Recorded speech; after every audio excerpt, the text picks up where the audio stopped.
Folks, I want to welcome everybody to my video today. Today is Friday, May 15th. About 11:49 a.m. Today is day 60, if I'm not mistaken. I'm coming to you from the Philippines. Now, I'm an American if you're just joining my channel. American by birth. Citizen of nowhere. Current resident of planet Earth, but right now I'm in the Philippines. I've been locked down on what they call the Luzon Enhanced Community Quarantine for 60 days. It started out as the Manila lockdown. A couple days later, lockdown the whole island of Luzon, which Manila sits on.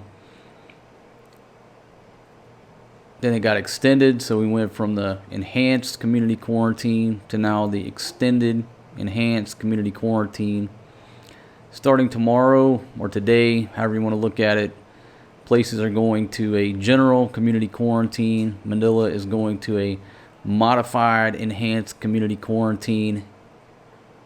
I've read news clips during this ordeal that some people have been put on extreme enhanced community quarantine. Either way you want to look at it, we're under martial law. You can call it whatever you want to call it in your country, but when your freedom of movement is restricted by soldiers, that's pretty much martial law. So I'm day 60, living under martial law due to, what do you want to call it? What are we going to call it? The coronavirus, COVID-19, SARS-2. The Chinese bat research virus. That's the term that I coined, because I think it's accurate as to how this started in the immediate current day. Now the Chinese didn't just conjure this shit up overnight and it leaked out of the lab. No, this is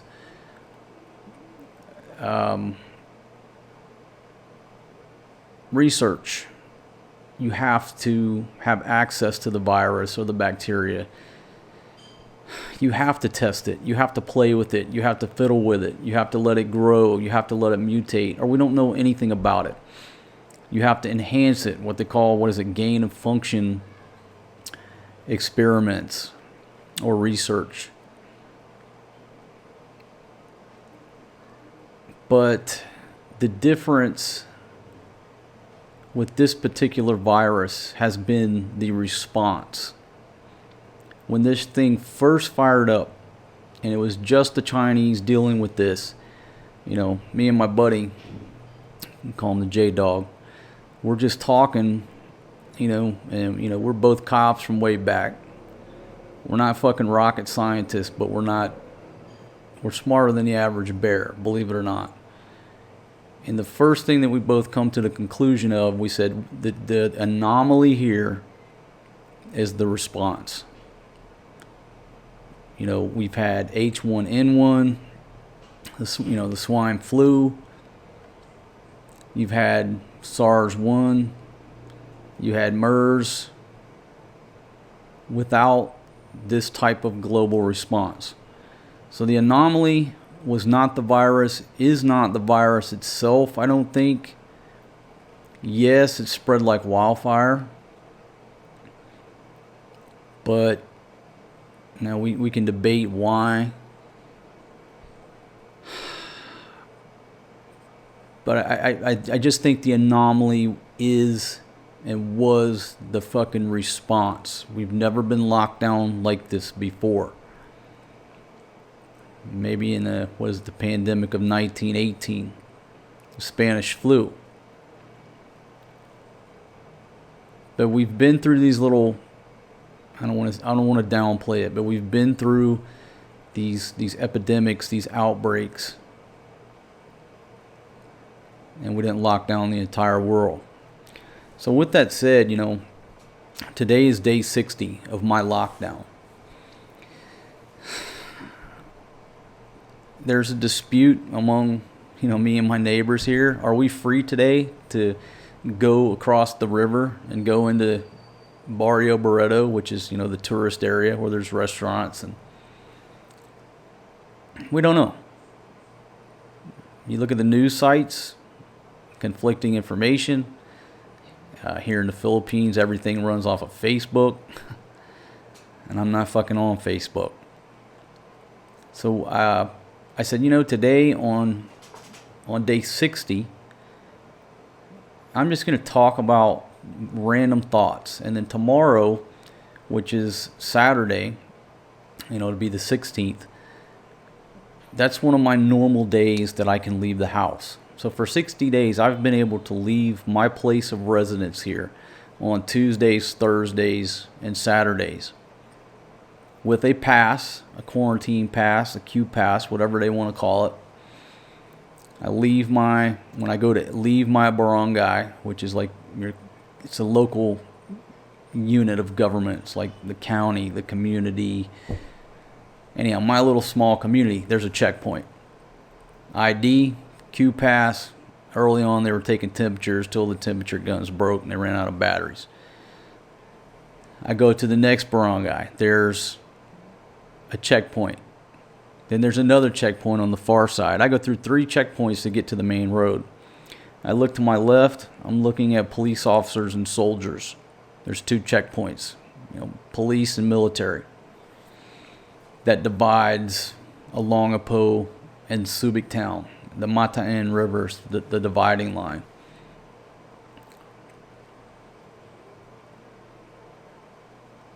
So tomorrow, on one of my I call it yard leave days, I'm going to venture out as normal. I'll have my mask on, which is mandatory that you wear that here now. And I'm going to talk about that in a minute. I'll have my Q pass, and I'll have my ID card with me. So when when I cross the checkpoint, in my mind, I'm thinking,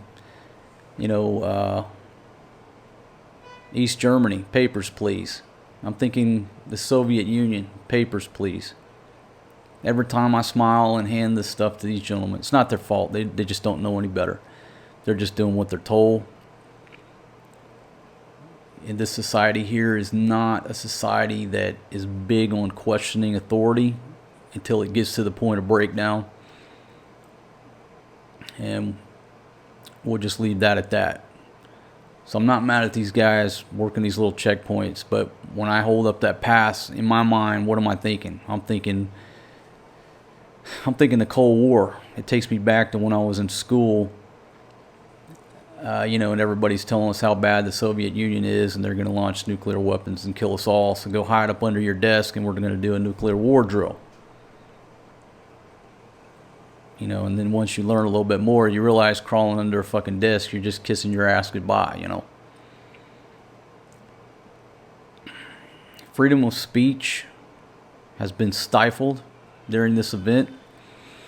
Now, I'm from the U.S. That's our First Amendment. I realize, I have a lot of international viewers on my channel. And maybe the country you're from, freedom of speech is on a higher level or a lower level, or if you're in China, it's basically non-existent. Everything you do is censored by the Chinese Communist Party.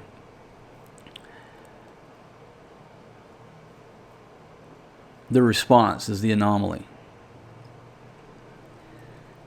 So, there's so many elements of this thing that you could start to talk about. And I said, being that I'm locked down, I got nothing but time. And if you're locked down, you probably got nothing but time either.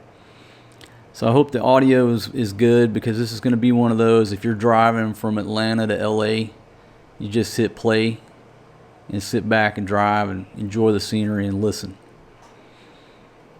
Where do I begin? I just talked about the suppression of and the ripping apart the First Amendment. There has been no true freedom of speech throughout this incident. You have platforms like YouTube, Facebook, and Twitter telling you what you can say and what you can't say, because what you say could be deemed not as fact by their fact checkers. And what cracks me up is at the top of some of these, you see this, it'll say fact checked by Snopes. Who the fuck is Snopes? That fucking website's been around, I haven't heard the word Snopes in fucking 10, 12 years, however long it's been. So if you wanted to prove something was 100% concrete, you go to a website called Snopes. Folks, why would I believe a fucking website called Snopes versus a scientist on fucking YouTube doing a video expressing their opinion? Who would I rather listen to? A scientist with credentials,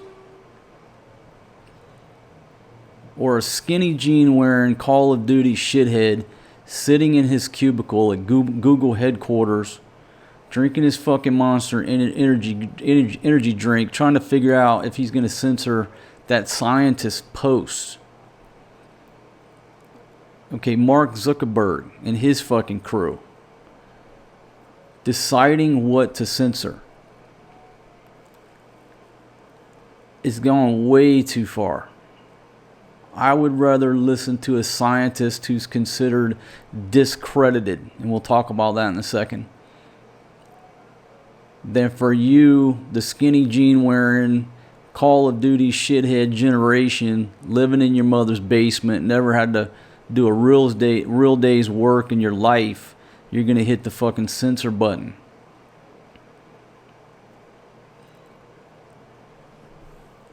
The world is going down a path where I'm really concerned for my kids. I'm not concerned for myself. I'm on a downhill slope of life. I'm 47 years old, and I'm still in fucking great shape. I can still run 5-10 kilometers right now. You might beat me in the race, but I'll cross the finish line. But still, I'm on a downhill slope of life. My kids aren't. They're babies. And it scares me to know that the skinny jean wearing generation, the people running these platforms right now, are going to be in control of the world about the time I die. That's scary as fuck.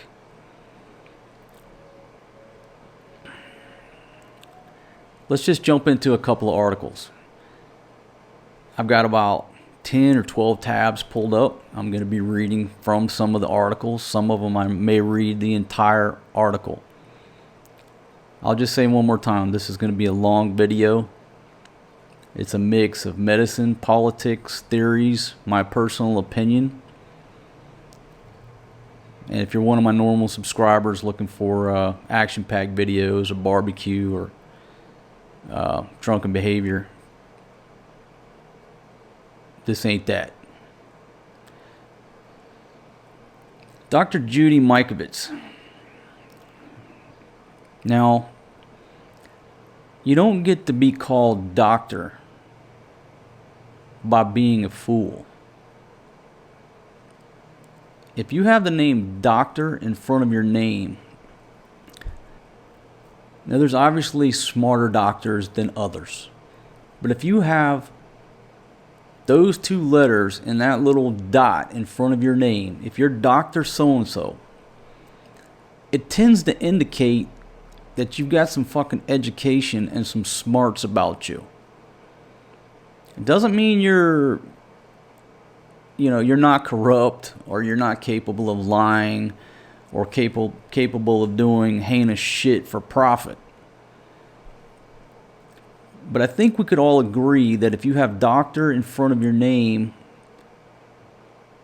you've had years of education, you've passed a bunch of fucking tests, which may not be common sense tests, but they're tests that the average person couldn't pass.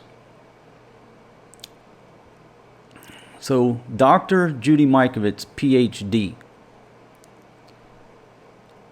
Now, if we got PhD at the end of your name, res ipsa.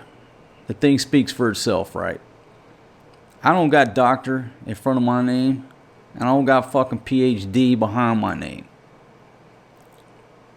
But this lady does. So I was watching this interview by her and this gentleman named Patrick Bet-David, Valuetainment. I've watched a couple of his videos, and I think the gentleman does a great job on interviewing the folks.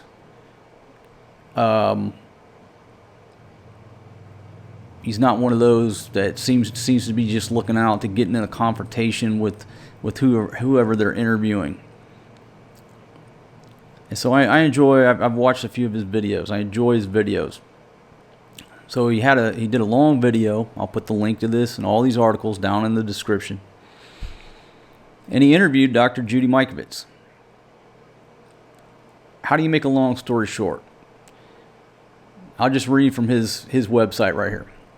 She opens up about her fallout with Anthony Fauci that led to her 5-year gag order, whistleblower status. Now she's written 2 books.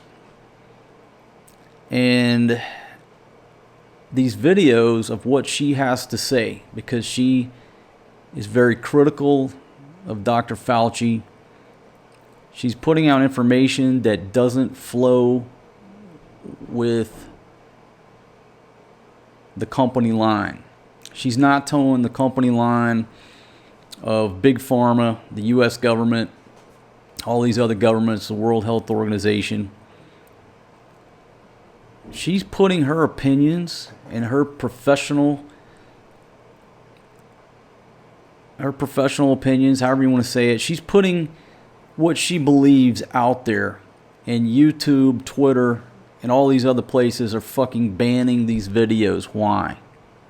Ask yourself why. Subsequently, I guess her books are #1 on Amazon now. Her latest one's called something like Plague of Corruption.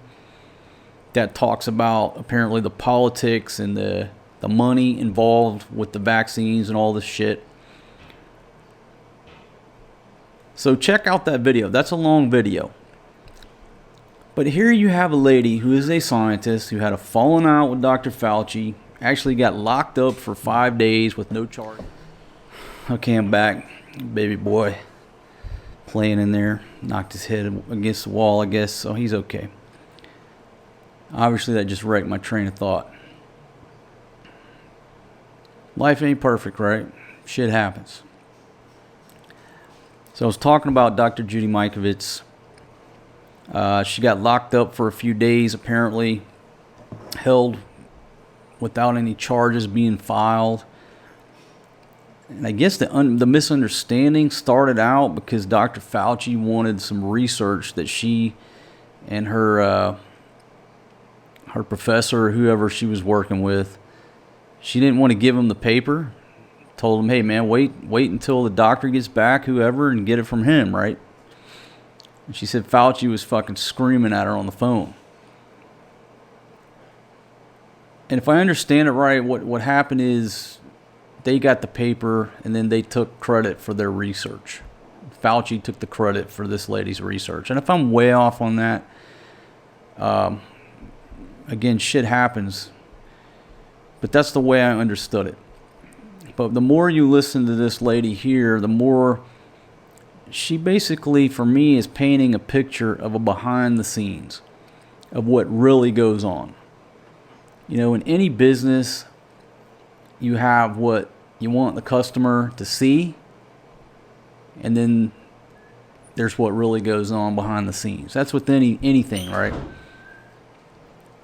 So, thank you very much.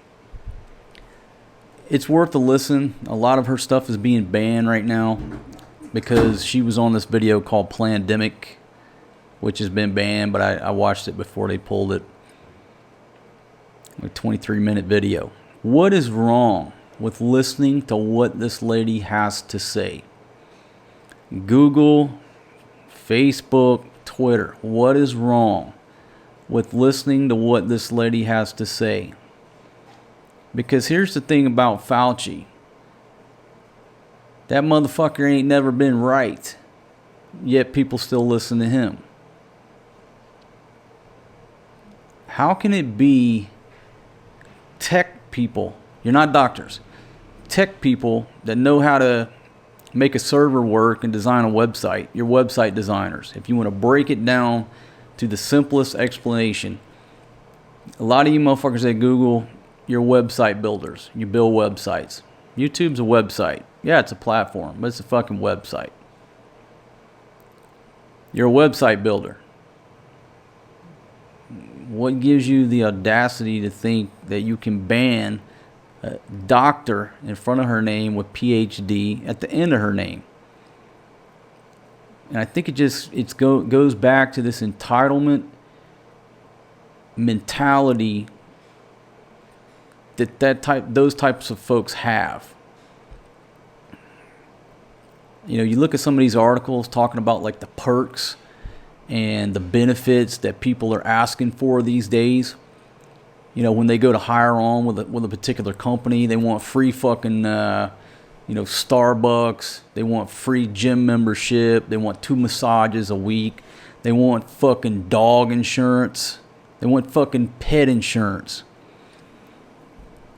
Shit like that back in my day, in my father's day, and my grandfather's day, you went into a fucking business and said, yeah, I'd like to apply for a job here. Okay. I'll work here for you, but I need fucking insurance on my goddamn dogs. They fucking lock you up in an insane asylum. But these days, it seems to be the norm, and I think this mentality is the same mentality that thinks they can ban a fucking scientist from expressing her opinion. I plan on buying her book. Now, her book ain't cheap. It's like $27. It's supply and demand. When there's high demand, you can charge what you want on certain items, I guess. I think it's $27 that is worth of reading for me.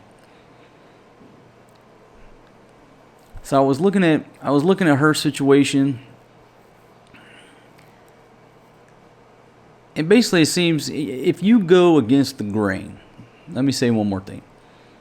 If you try to change the river, and I talk about that in my first book,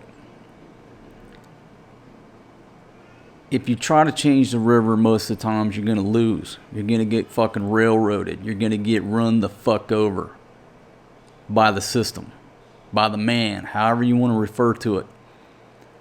So people like this doctor, Judy Mikovits, she's trying to change the river. Now, what do you do when the information is very damaging? You're in big pharma, or you're in the military industrial congressional complex, and somebody comes out with damaging information against your company, your industry, against the government, but the facts are just right there, black and white, can't be disputed. They attack the messenger. They try, most of the time not try, they discredit the messenger, period. If you're discrediting the messenger, all the attention gets redirected. It's deflected from the issue. It gets redirected to the messenger. And Julian Assange, perfect example. And when I say the words Julian Assange, all the heinous shit that was released about the United States government goes out of a lot of people's minds, and all of a sudden you start thinking rape charge Sweden.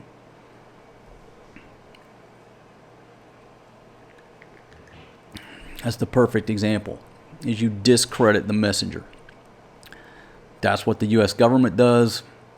That's what the oil industry will do to you. The military industrial congressional complex will do to you. Big pharma. That's what happens. So if you look at a lot of these articles, it'll say discredited researcher. Putting that in front of her title. How do you know she's not telling the truth? That's what they do. So if you want to learn more about changing the river, you can read my first book. I talk about that. So that's what they're doing to her, everybody else. Suppress the information. If you disagree with the information or it's damaging to the big companies, suppress it or discredit the messenger. There you go. Move along here. Ain't nothing to see. There's nothing to see here. Just move along, people.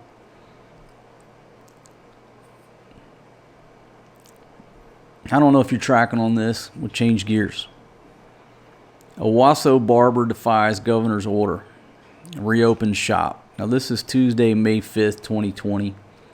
This is from NBC 25 News. So up in Michigan, they got a picture here. It says people gather outside of Carl Mankey's barbershop in support of his decision to reopen against Governor Whitmer's orders.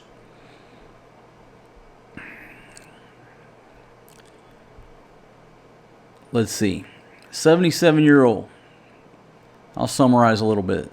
77-year-old gentleman up in Michigan, been running a barbershop. He's been in the industry, I think, since 1961. He opened his own shop like 4 years later. So the guy's been running a barbershop since 1965.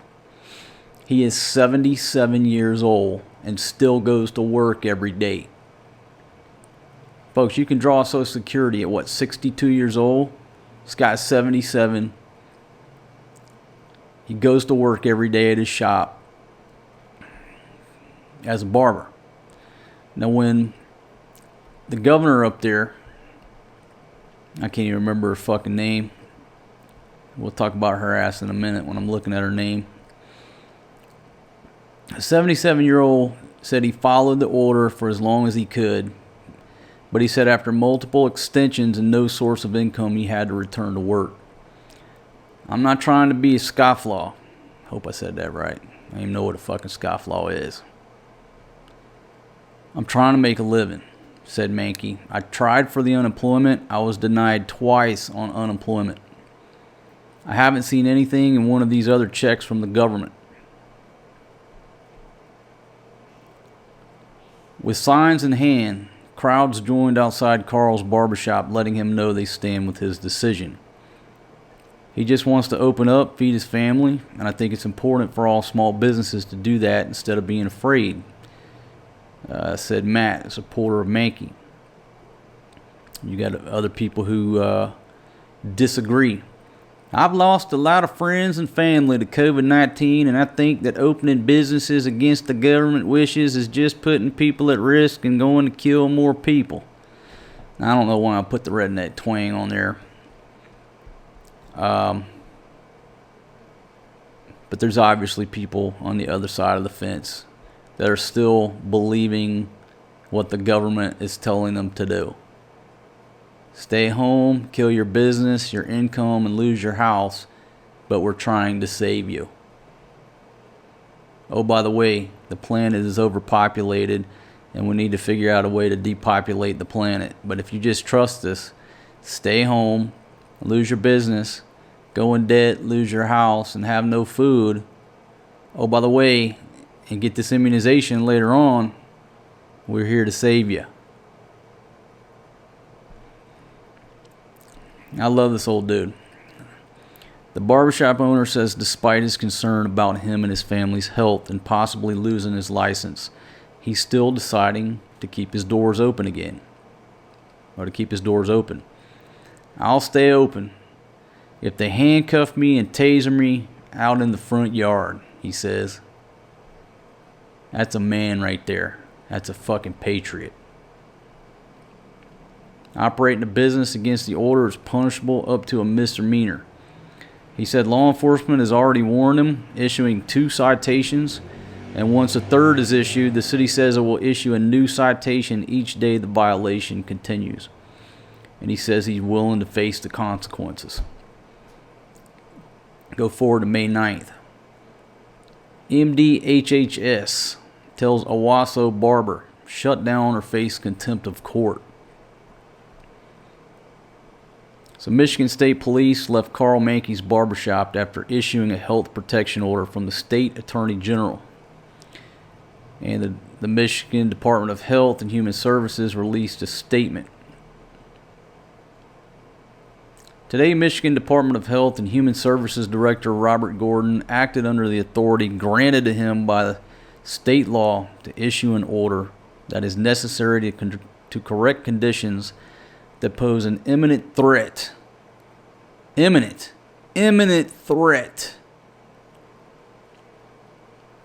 the health or lives of people in Michigan.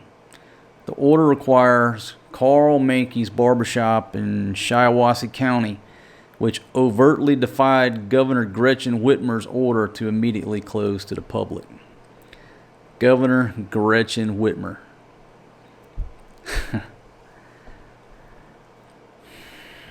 Let's see. It goes on. The operation of the barbershop brings a large number of persons from different households into close proximity. Yada, yada, yada, yada. If the barbershop does not comply with the order, the state will ask a judge in Shiawassee Circuit Court to issue a temporary restraining order. If such an order is issued and the barbershop owner fails to comply, he can be held in contempt of court, which means they can put the dude in jail. So there's more of what they say here. But we talked to Mankey on the phone Friday night, and he said he would not stop cutting hair and plans on being back to work on Monday. Love this guy. He opened Monday morning and received a packed lobby of customers eager for a trim. 77-year-old said he followed the order for as long as he could. But after multiple extensions and no income, he had to return to work. So they got a picture here from Twitter. There's probably 15 people standing out in front of his shop waving American flags. Let's go forward in time. May 10th. Okay, now look, that was what, May 9th? The article I just wrote, or I just read. That was Saturday, May 9th. Let's go forward to Sunday, May 10th. This is where shit's going to get real if this nonsense doesn't stop quick, fast, and in a fucking hurry. Michigan militia says they won't allow police to enter Owasso barbershop. It's day 6 of 77-year-old Owasso barber Carl Mankey defying Governor Whitmer's orders and opening his shop. Dozens of people gathering outside his business to show support. A line of more than 15 people waiting for haircuts. Friday night, they issued a health protection order to close his doors. Members of the Michigan militia say they will take action to keep Mankey from going to jail. Yesterday, 6 troopers came in to enforce the governor's order or to issue a cease or desist order. So we are here to make sure he doesn't get arrested. We're willing to stand in front of that door and block the entrance so the police will have no entry there today, said Owasso resident Daniel Brewer. If Mankey doesn't shut down, the Attorney General's office will request and order the Shiawassee County Circuit Court to close the business on Monday. You see the escalation.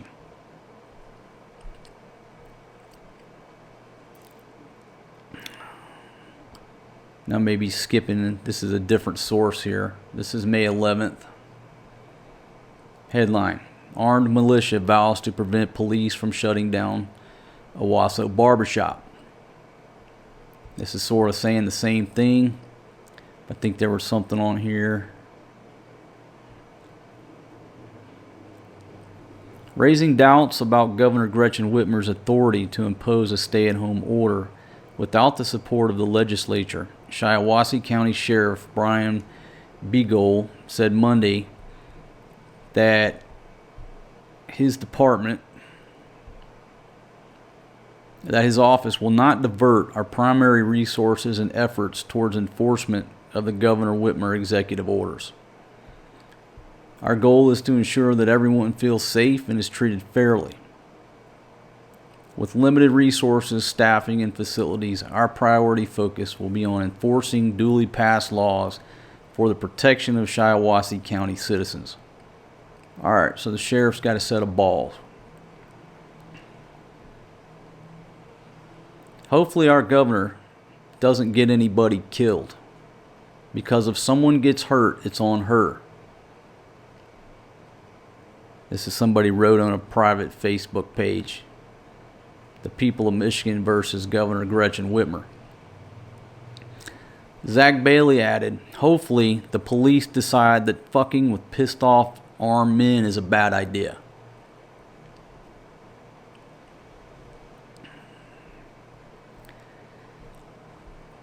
The escalation's going up. When I look at this situation, I mean, hopefully by now, I haven't even checked the latest news on this. Hopefully by now, this situation has been somehow resolved peacefully. Cooler minds have prevailed, and this thing will fizzle out. Other states are opening up. My father in the state of Georgia can go to Longhorn and Waffle House and sit down and eat. So this situation here needs to be diffused immediately. This is being elevated. And what comes to my mind is Waco. Waco didn't have to happen. If you study that event, that was an unneeded escalation by the U.S. federal government and the ATF, and they got their asses handed to them. Ruby Ridge. All of these incidents that come to a head like this, I don't want to say all of them, but most of them can easily be diffused. Yeah, you can diffuse it. There's not going to be a Hollywood movie. There's not going to be any gunfire. No need to call out the fucking SWAT team.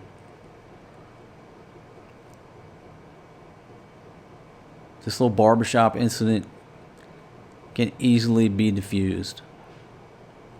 How? By doing nothing.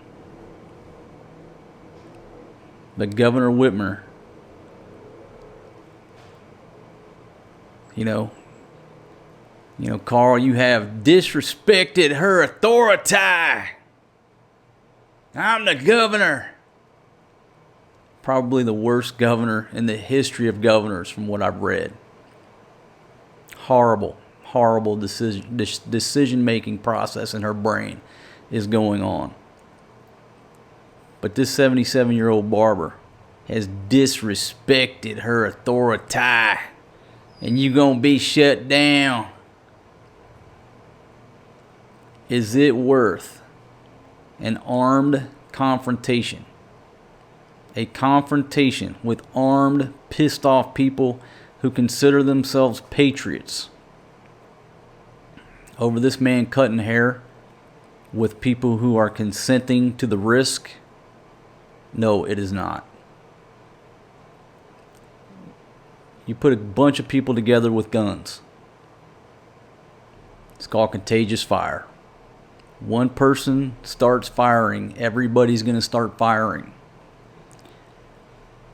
A lot of these militia guys, they're not gun people. They may think they are. And I'm not taking anything away from their marksmanship skills, but I'm saying there are members among you that don't know how to handle a firearm. So you're out in this crowd, handling these weapons. Maybe people start shouting at each other. Some nervous Nelly flips off the fucking safety on his M4, trips over a fucking rock, squeezes off a fucking round. Everybody starts shooting. It's called contagious fire. Now you got bodies laying up and down the street because of some 77-year-old grandpa cutting hair. See the ridiculousness of this shit, Governor Whitmer? Are you really this naive to the ways of the world? How the hell did you get elected? I guess that's a useless question. how did any of these fools get elected? You want to make the barbershop an issue, just keep pushing. The way you don't make it an issue and go on to bigger and better things is just fucking drop all this paperwork. 2 weeks later, a month later, whatever, you can't keep people locked down forever, Gretchen. He's going to be able to cut hair in 2 or 3 weeks. You're not going to save the world by putting this guy out of business to make a point. You're going to go down as the worst governor in history. Your political career is going to be over. And if there's bloodshed in front of that barbershop, you're going to be held liable. Being that you're the governor, it's hard to prosecute any politicians. No matter how many lies you tell or how much fraud you commit. If there's bloodshed in front of that barbershop, you're going to be sued civilly on so many fronts. Your life, your career is over. You'll escape probably criminal prosecution, but basically what you're doing is creating a situation. I would argue, if I was a prosecutor, I'd charge you with some type of reckless endangerment. You are creating the conditions, knowingly and willfully and intentionally creating these conditions which will lead to violence, and that's pretty much reckless endangerment. That's what you're doing. It's like reckless driving. Sooner or later, your actions are going to cause somebody to get hurt. So that's my advice to you, is let it go. Drop everything. Let this old man cut hair. It don't matter if every sumbitch in there gets fucking COVID-19. They've either already have it or they're going to get it at some point anyhow. Stop listening to Dr. Fauci.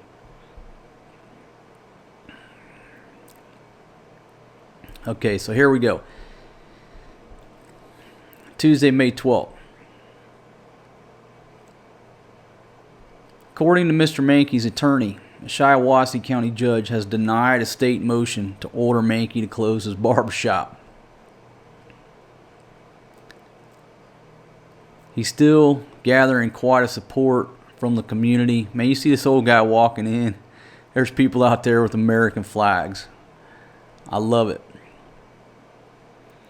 So early Monday morning, his attorney, David Coleman, says the Attorney General's office filed a complaint with the Shiawassee County Circuit Court asking for Mankey's business to be shut down.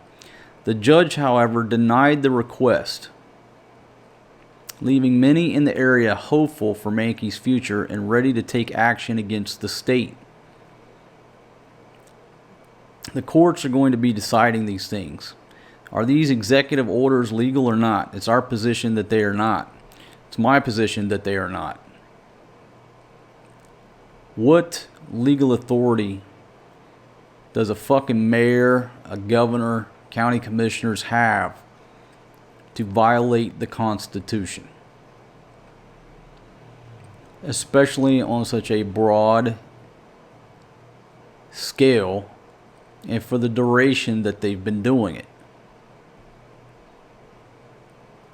In a Monday press conference, Coleman said that his law firm will back Mankey all the way to the Supreme Court if they have to fight. That they have to fighting these executive orders. Certain businesses are favored. They can open. Other businesses are unfavored. They stay shut until their businesses get destroyed. Yeah, so Gretchen and the rest of these fucking politicians around the world, who the fuck are you to decide which businesses go bankrupt and which ones can open up and generate revenue? I had to get back to work. I feel it is my right to work, said Mankey. According to his legal team, he's practicing safety precaution, wearing face masks, hand washing, use of hand sanitizer, making people wait outside in line, exercise their distance,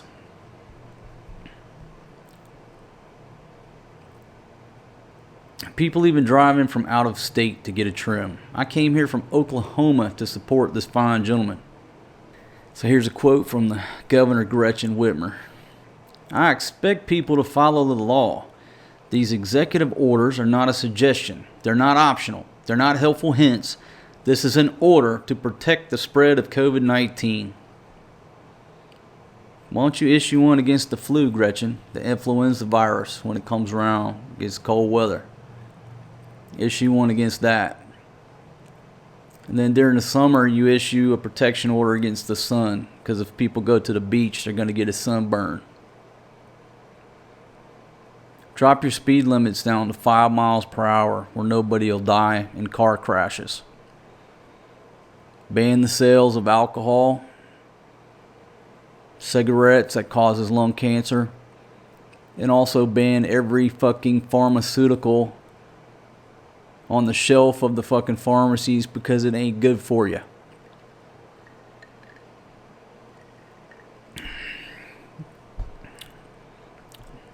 Gretchen, I don't know how you got into politics, but you're not very good at it. The city weighing in on the situation. Looks like the city and the county don't really want to get involved. Why? Because they got fucking common sense. So we jump forward to, okay, this is the 13th. They suspended his professional license by the Michigan Department of Licensing and Regulatory Affairs. So now the guy's got no barber license. They threatened him. They've cited him. They've fucking tried to get a court order to shut this dude down. Now they suspended his barber license. He continued operating because he has not yet been served. What could get in the way of that happening potentially, of him getting served? The Michigan militia. Pay attention, Gretchen. Pay attention. As long as they don't pull a gun on anyone and shoot anyone in the leg, I don't care. Mankey said of the organization's potential assistance. You gotta remember, he's 77 years old. He's old school. He comes from a generation that don't sue people, that don't give a fuck about social media posts, don't give a fuck about the government. This dude right here come from a generation that'll just kick your ass. They'll just fucking kick your ass and that's it. They're just doing everything in their power to shut this dude down.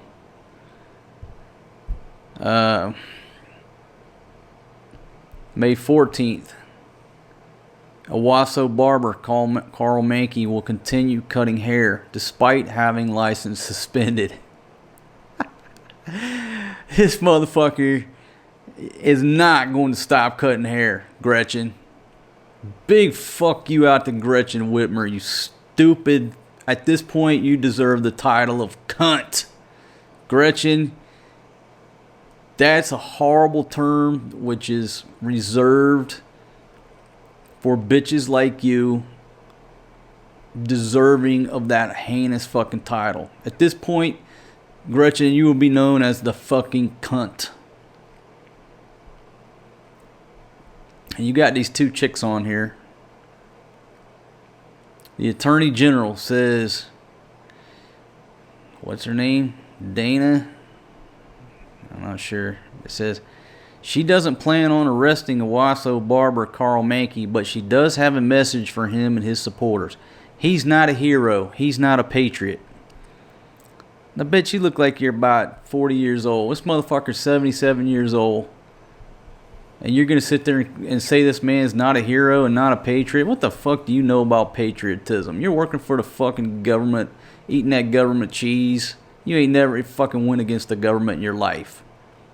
You don't know shit about patriotism. Dissent in the United States is the ultimate form of patriotism. You get the fucking title of naive. Gretchen Whitmer's a fucking cunt, and I'm gonna call you little naive. If he stays open after being served, he could face up to a year misdemeanor and $1,000 fine, or they could punish him per haircut. So if he cuts 100 head of hair, he could get 100 different citations. So I've kind of set the tone. I've set the tone about this case. But I think what comes to mind, number one, the word is ridiculous. Absolutely ridiculous that we're at that point in America. We're smarter than this. Number two, this has the makings of a Waco. Imagine if there's... hopefully it doesn't go... Let's not even go down that road. But it has that making. It has the making for violence to occur. Number three, this is what, no matter what side of the fence you're on, I want you to ask yourself how much of your tax money, the state of Michigan, has been spent on fucking with this poor old man. Add up the money, the personnel, the paperwork, all the fucking meetings. How many man hours have been wasted over trying to get one of our senior citizens to stop cutting hair? If you added up the money, it got to be over $1 million by now. The number of man hours, the time driving around, going to meetings, discussing this. Is it worth $1 million something, $2 million by the time this shit is over? To try to put a 77-year-old man in jail for cutting hair? Do you want to pay for that? Because I certainly wouldn't vote for that. If we put it to a vote and say, hey, who wants to spend $2 million to try to shut down one small barbershop because COVID-19 is as dangerous as fucking MM88 and it's going to wipe out the globe? Who wants to pay for that? I vote no. I don't want to spend one fucking tax dollar to prosecute 77-year-old man. And I'm going to tell you something, Gretchen. And I want you to take this to heart, darling. I've been living in Southeast Asia for many years. And all of my drinking buddies are retirees. Various countries of the world. Usually when I'm sitting in a bar, a lot of places in Southeast Asia, my drinking buddies are 66 to 86. I'm the youngest guy in the bar. And throughout the years, I've seen people drop like flies in that age demographic because when we get old, we die. Do you realize that you're fucking with a 77-year-old man? That any day of his life, just due to how old he is, not wishing this on anybody, but at 77 years old, you have to realize that mortality, death, is right around the corner any day. Do you think this guy really gives a fuck what you say, what you do, what you write? You think he really gives a fucking rat's ass that you're trying to put him in jail?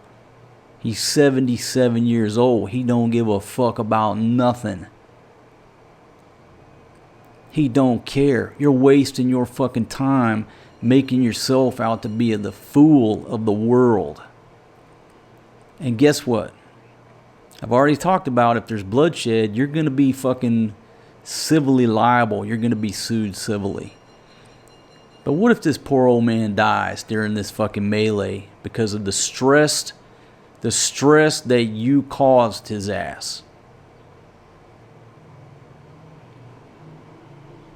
You're going to have to fucking live with that for the rest of your life.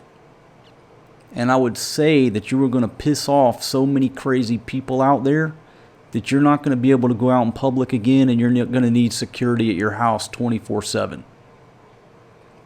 If this old man dies during this, normal causes, I'm not talking about anything about the virus. If he dies of a heart attack while you're fucking with him, Gretchen, darling, you're going to be the face of evil. They're going to put your face on fucking t-shirts. probably already are. Your life is over and you're going to have to pay for security. You might as well move somewhere, not in the United States, not in the West. You might want to just consider stop fucking with this old man. It's my advice to you. And if you stop fucking with him, I'll retract your honorary title of cunt.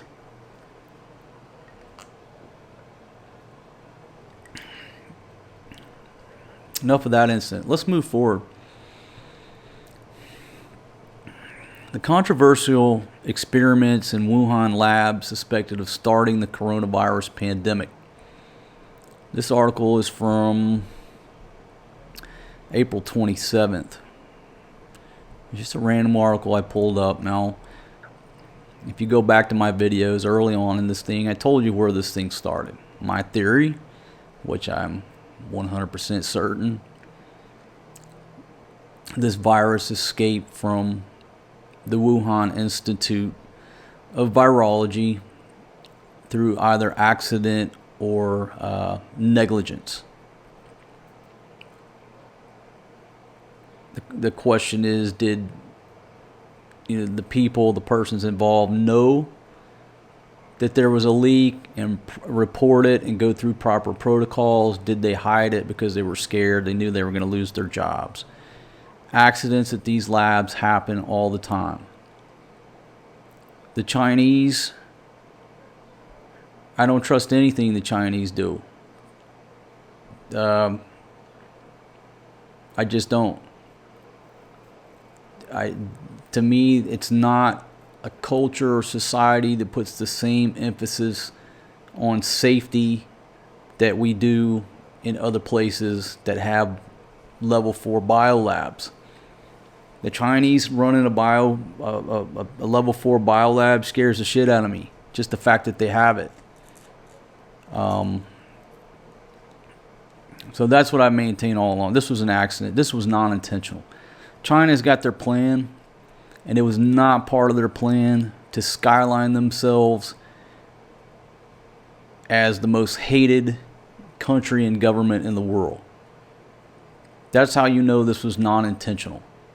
Non-intentional by the government. Now, if you had some fucking rogue researcher over there that was suicidal and did the shit on his own, that's different. I think it was just an accident and negligence.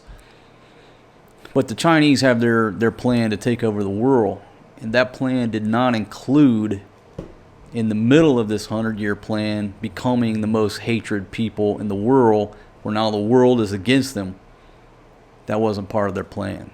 It's not smart. It's not strategic. Their plan is going well economically, building up their military, hacking everybody's shit, stealing everybody's secrets, taking over everybody's minds, buying fucking land, taking over businesses. It's going quite well. They did not need this. They didn't want it. It's not part of their strategy. It wasn't done intentionally. With that said, so everybody is still trying to argue that it didn't come out of this lab. Nobody has done the statistics. What are the statistics? That this thing just happened to start in a city with a level 4 biolab that happens to study coronaviruses, that happens to study coronaviruses in bats. What are the odds? Show me the fucking odds. Anybody out there who's a statistician or whatever, if you put all these factors together, that this started in that city with those types of research going on, it's got to be one in a fucking number with goddamn zeros halfway across the South China fucking Sea. And people are still trying to deny and defend, no, it came from nature. Well, no shit, motherfuckers, it came from nature. It came from nature, from that fucking bat's asshole that they went down there and swabbed, or they captured the fucking bats and brought them back there. Yeah, it came from nature. Originally, it fucking came from nature. But it leaked out of that fucking lab. And we're going to talk about mutations in some later articles right here. How did it jump to the human and become airborne? Or how did it become airborne and jump to a human? That's where we're at. It came from the fucking lab. Just one day after the U.S. surpassed China to become the country with the highest number of COVID-19 cases, the U.S. Defense Intelligence Agency updated its assessment of the origin of the novel coronavirus to reflect that it may have been accidentally released from an infectious diseases lab, Newsweek has learned. The report, dated March 27th and corroborated by 2 U.S. officials, reveals that U.S. intelligence revised its January assessment, in which it judged that the outbreak probably occurred naturally, to now include the possibility that the new coronavirus emerged accidentally due to unsafe laboratory practices in the central Chinese city of Wuhan, where the pathogen was first observed late last year. The classified report, titled China, Origins of COVID-19 Outbreak Remain Unknown, ruled out that the disease was genetically engineered or released intentionally as a biological weapon. Okay, it wasn't released intentionally by the Chinese Communist Party. Was the disease genetically engineered? Okay, we're going to talk about that in a series of oncoming articles. Because when you say the term engineered, does that mean you created it from scratch? Or could it mean that you're creating conditions for the virus to mutate to where it can become airborne? So keep that in mind. We're going to go forward with that in a minute. We have no credible evidence to indicate SARS-CoV-2 was released intentionally or was created as a biological weapon. It is very unlikely that researchers or the Chinese government would intentionally release such a dangerous virus, especially within China, without possessing a known and effective vaccine. Every scientist interviewed by Newsweek for this story also rejected categorically the notion that the virus was intentionally released. All right, so let's move on with that conspiracy. Fuck that. There you go. Conspiracy theory. It's a label created by the U.S. government to discredit the messenger. Catch myself even fucking using that bullshit term. Okay, the theories. See, if you just add the word conspiracy, you're a quack. Take away the word conspiracy and just use the theory. Now we can talk scientifically. Okay, the theory that it was intentionally released, it's not logical. It doesn't further the Chinese Communist Party's objective. It would be like, okay, we're about to go to war. Now let me shoot myself on my left foot and blow off my right hand so I can't pull the trigger on my gun. It doesn't make any sense. Did I mention this video is going to be long? Citing academic literature, the DIA document states that a definitive answer may never be known as to how the disease truly first emerged. A U.S. intelligence spokesperson told Newsweek the intelligence community has not collectively agreed on any one theory. Uncertain source. Tracing the origin of a new virus is not easy. It took researchers at the Wuhan Institute more than a decade to trace the 2002-2003 SARS virus to remote bat caves in Yunnan province. It's not surprising then that in early February, China's Academy for Military Medical Sciences concluded that it was impossible for them to scientifically determine whether the COVID-19 outbreak was caused naturally or accidentally from a laboratory incident. Listen, if it occurred naturally in any other city, pick any other city. Pick a city 20 miles away from Wuhan. Let's make it 100, just to be certain. Pick any city 100 miles away from Wuhan, and if it started there, I would conclude that maybe this happened naturally. Okay? Other than Wuhan. So say we're 500 miles away from Wuhan. There are no level 4 biosafety labs around, and therefore there are no samples of the coronavirus, of any type of coronavirus, COVID-19. There's no bats around. Well, stop. There's no bats in a lab anywhere, right? So there's no possibility that this thing leaked from a lab. But the virus starts in that city. I would believe that it happened naturally, and I'm going to tell you why. Here, when I sit on my balcony every night and I watch the sunset, there is a colony of bats that fly over. And you can see them around. I guess they're flying around catching insects. I don't know how they eat the insects. I don't know if they catch them in their wing and they nibble on them. They're insectivores. They eat a lot of insects every night. So we do have a symbiotic, is that the word? A symbiotic relationship with bats. Now, on my balcony, I'm here in the Philippines, I'm in the tropics. A lot of places you get eat the fuck up with mosquitoes all the time, right? There are no mosquitoes on my balcony. There's just not a lot of mosquitoes in this area right here. I've never gotten bit. I don't think I've ever got bit by a mosquito since I've been living here and hanging out on my balcony at night. I think I can contribute that to this colony of bats that are out here every night, low level flying over my balcony. They're not like buzzing my heads, but I can see them. Occasionally one will kind of come swoop in low. In the morning, they're gone. They're back to their cave, sleeping it off in their bat cave, hanging upside down, chilling. They don't bother me. I don't bother them. I like the fact that I don't have any fucking mosquitoes biting me. With all that said, what if I've got my fucking beer out there, right?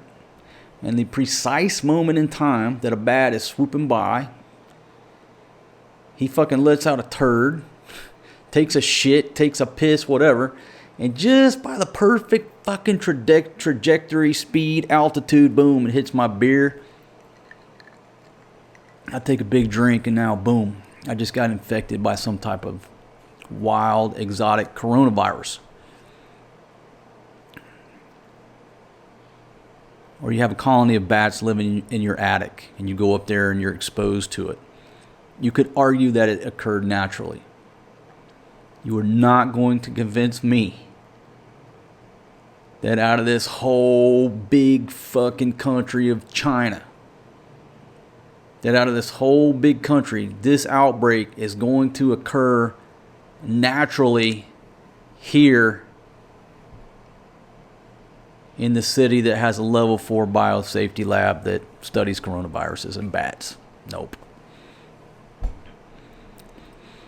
Listen, I realize the U.S. intel agencies, they can talk about these theories, but until they have some type of intelligence, whether it's signals or they got a snitch that comes forward and says, yeah, this is what happened, they can't put this out there. And even if some people know and they got a pretty good case, maybe their bosses are suppressing them right now, don't put that out there. The real story is I would say 99% of the real story, Trump knows. Let's just leave it at that. He knows this shit. It came out of the Wuhan Institute for Virology. So you got the Chinese, going around saying, oh, it came from the seafood market. Big problem. They said there were no bats sold there. These bats, like 1,000 miles away. Good try, China. Let's see. And then they had the theory about the U.S. military deliberately planting it. Fucking Chinese Communist Party. Regardless of what lab. Labs have accidents. All labs have accidents. Even the ones in the U.S. Why is it such a big fucking jump to believe that the Wuhan Institute of Virology had an accident? I'm going to read the rest of this article. Here's what the scientific and circumstantial evidence shows. back in 2002 when SARS emerged in China's Guangdong province. So if you're not aware of that, that started in China too.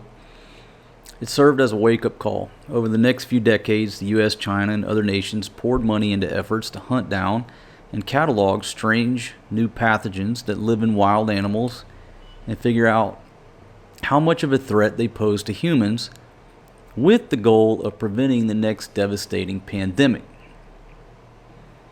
In the fall of 2019, the SARS-CoV-2 coronavirus emerged in the middle of the large cosmopolitan city of Wuhan. Chinese officials at first insisted that the virus, SARS-CoV-2, could be caught only through direct contact with animals, but many of the early patients in Wuhan had no connection to the wild animal markets, which meant that the virus had already been spreading from person to person. When this fact came out, it cast doubt on the veracity of information coming from China, but the virus was well on its way to becoming a deadly pandemic. Let me stop for a second because we're going to talk about mutations in upcoming articles again. The Chinese are probably lying. They're lying about 99% of this shit.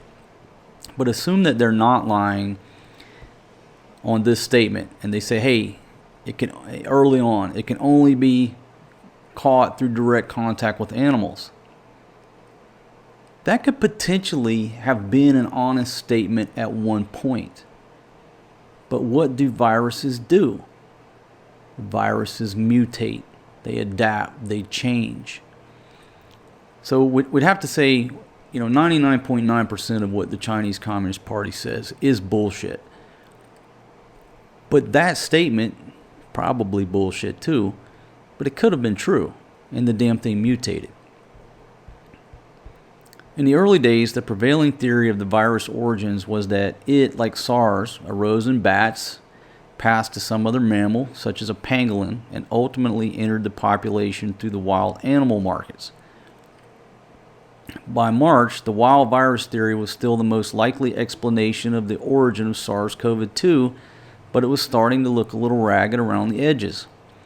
For one thing, the Wuhan Institute of Virology, not far from the animal markets in downtown Wuhan, houses the world's largest collection of coronaviruses from wild bats, including at least one virus that bears a resemblance to SARS-CoV-2. I'm going to read that again. Because this...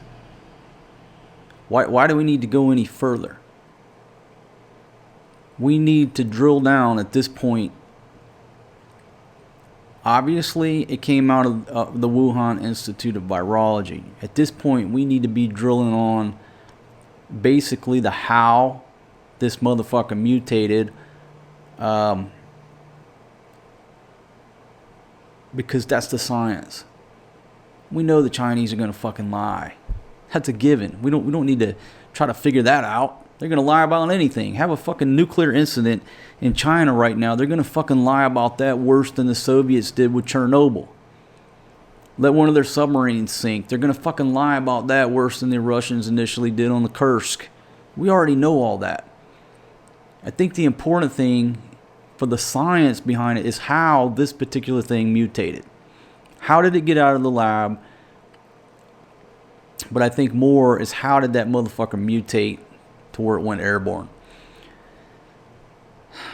So I'm going to read it again. The Wuhan Institute of Virology, not far from the animal markets, houses the largest collection of coronaviruses from wild bats, including at least one virus that bears a resemblance to SARS-CoV-2. That's probably your smoking gun right there. That mutated. What's more, Wuhan Institute of Virology scientists have for the past 5 years been engaged in so-called gain-of-function research. Now, remember we talked about engineered in a lab? Well, what does engineered mean?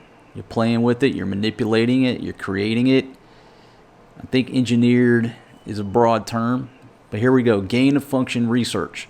which is designed to enhance certain properties of viruses for the purpose of anticipating future pandemics. Gain-of-function techniques have been used to turn viruses into human pathogens capable of causing a global pandemic. What that means is they're taking that virus and setting conditions for it to mutate where it can jump to humans, so they can study it. The research sounds evil, and when it escapes, it obviously is evil. But the goal of the research is to get ahead of this shit. At some point, I mean, we're going to continue to have outbreaks. All these viruses that we don't know, that are stuck in caves, that are frozen in the fucking ice when the ice thaws out. New viruses are going to continue to pop up until the end of man. It's not going to stop. So the research to say, okay, here's this virus. Okay, let's fuck around with this virus to see if this motherfucker could potentially naturally mutate to where it fucking kills us. That's not reasonable to say, let's basically try to predict the future. But we have to create the conditions inside the lab to accelerate the process so we can study it before something naturally occurs and fucking kills us all. So they're doing gain-of-function techniques. I'm not mad at them for doing that. That's part of research. I'm mad at them because they don't, in my opinion, they don't fucking practice proper safety protocols, and they do shady ass shit like they do in other fucking business, manufacturing processes, cutting fucking corners, putting shit in babies' milk, putting fucking lead paint in babies' toys. This is the way the Chinese do business. This ain't nothing new. So what would make you think, or anybody think, that just because you stand up a level 4 biolab, that motherfuckers aren't still in the same mindset that it's okay to cut corners? I didn't wash my hands, fuck it. Let me sell these fucking dead bats out the back for some extra pocket change. There is no nefarious secret program in an underground military bunker. The Wuhan lab received funding, mostly for virus discovery, in part from a 10-year, $200 million international program called PREDICT, funded by the U.S. Agency for International Development and other countries. In other words, we were paying and funding the Chinese to do this research. Similar work, funded in part by the U.S. National Institutes of Health, has been carried out in dozens of labs throughout the world. Some of this research involves taking deadly viruses and enhancing their ability to spread quickly through a population. Research that took place over the objections of hundreds of scientists who have warned for years of the program's potential to cause a pandemic. All right, so look at both sides of the argument. Okay, one side is, hey, let's study this shit, let's fuck with it, let's make it to where it'll spread, and we study it inside the lab so we can kill it later. Then the other ones are saying, listen, if you take that shit and make it highly fucking contagious and transmissible in the lab, if that shit gets out of the lab, you're going to kill us anyhow. That's the argument, right? What, do we wait to get killed? Or do we try to fuck with it now with the risk that we get killed? It's like trying to send, nuclear material into space. Okay, if you send nuclear material into space where you can, build power stations, what have you, but what if the fucking rocket blows up? There's a malfunction and the rocket blows up. Now you just drop fucking radioactive material over an entire population, right? There's arguments on both sides of the fence. What do? Just sit back, let things happen naturally, and we react? Okay, well, maybe nature kills us, but the lab doesn't. Or do we go proactive and try to fuck with this shit in the lab, get ahead of the curve with an inherent risk that if it leaves the lab by accident or negligence, that we have basically engineered our own death? That's the argument.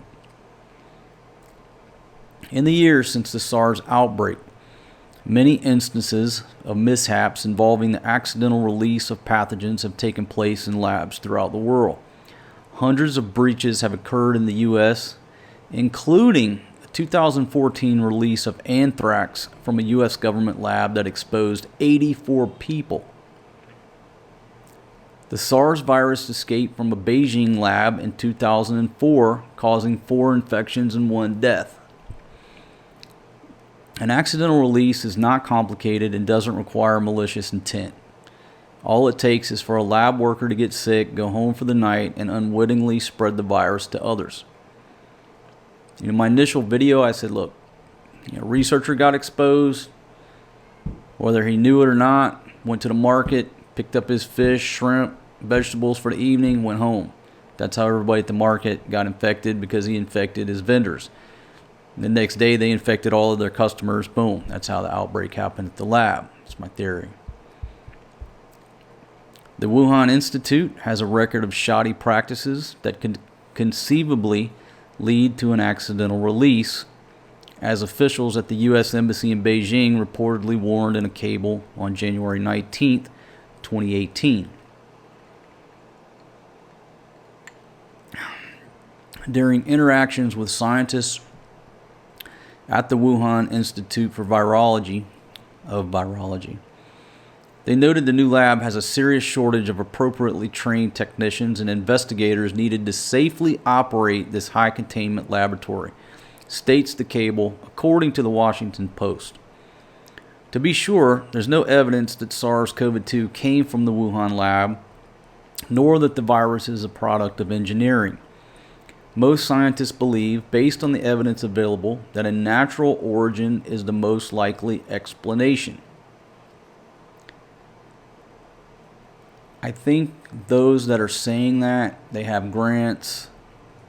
They don't want to take a side, period. If you have grants and you take the wrong side politically, you're not going to get any more grants. You're not going to get any more funding. The safest thing for a scientist to do in this situation is to go with that theory and just remain silent. Because people are going to say, people go to this university and say, what do you think? They're thinking about funding. Funding. They don't want to lose their funding. They don't want to lose these upcoming grants. So you stay neutral. You don't try to change the river. You don't say what you really think.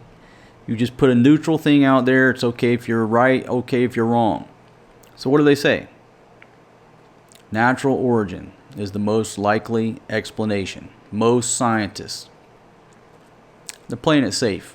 They have to. Whether their job may be at stake, their reputations. They don't want to be wrong. At this stage, it is not possible to determine precisely the source of the virus which caused the COVID-19 pandemic, says the World Health Organization in a statement to Newsweek.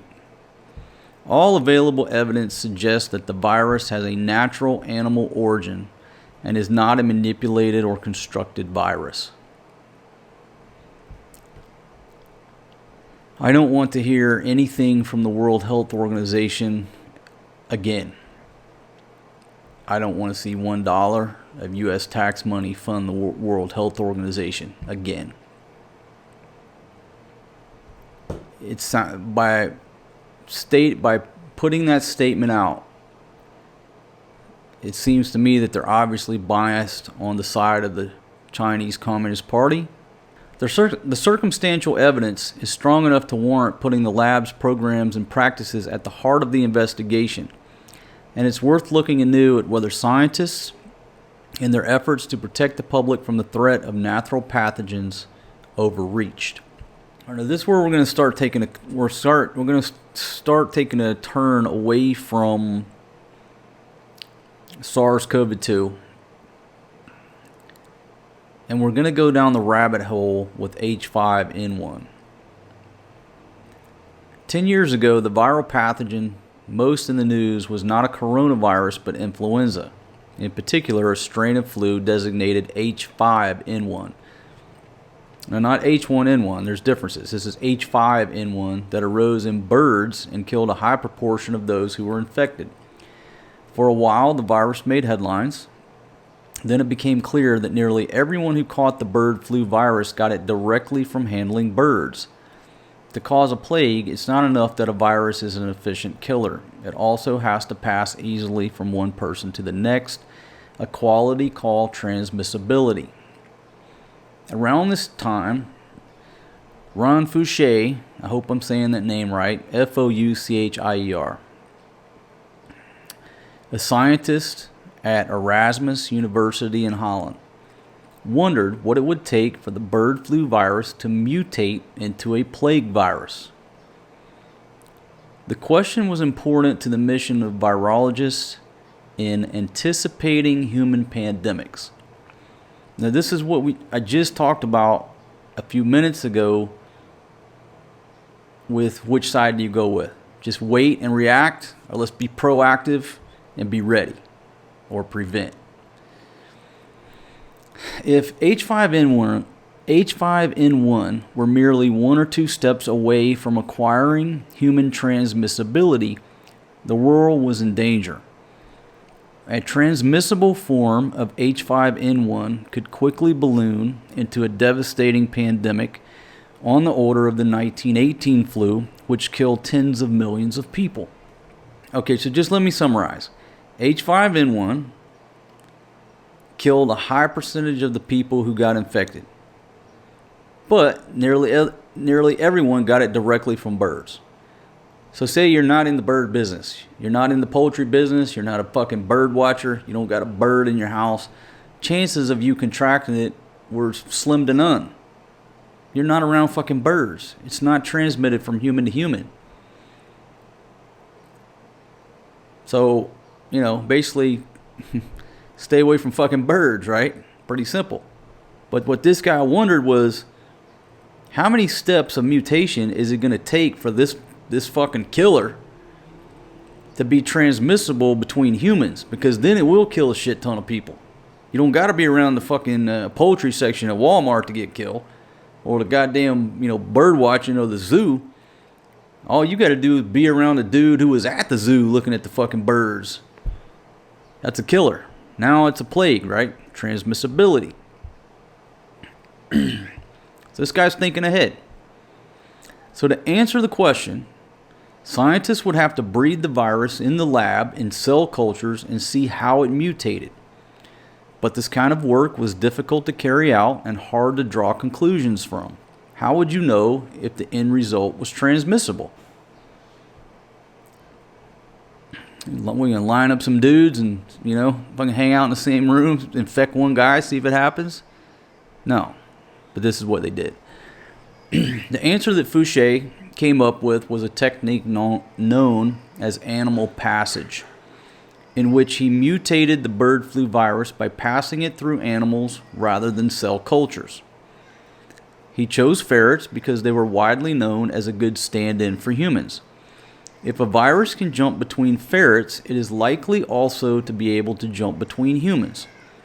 He would infect one ferret with a bird flu virus, wait until it got sick, and then remove a sample of the virus that had replicated in the ferret's body with a swab. Okay, let's start that paragraph over. Had to get my baby boy settled. It's time for his, it was about an hour past his nap time, so had to get him settled in the playpen over here. So hopefully he'll go to sleep here. Alright, so let's start over. The answer that Fouchier came up with was a technique known as animal passage, in which he mutated the bird flu virus by passing it through animals rather than cell cultures. He chose ferrets because they were widely known as a good stand-in for humans. If a virus can jump between ferrets, it is likely also to be able to jump between humans. He would infect one ferret with a bird flu virus, wait until it got sick, and then remove a sample of the virus that had replicated in the ferret's body with a swab. As the virus multiplies in the body, it mutates slightly. So the virus that came out of the ferret was slightly different from the one that went into it. Fouché then proceeded to play a version of telephone. He would take the virus from the first ferret and infect the second. Then take the mutated virus from the second ferret and infect a third, and so on. After passing the virus through 10 ferrets, and I think that's an estimate, folks, because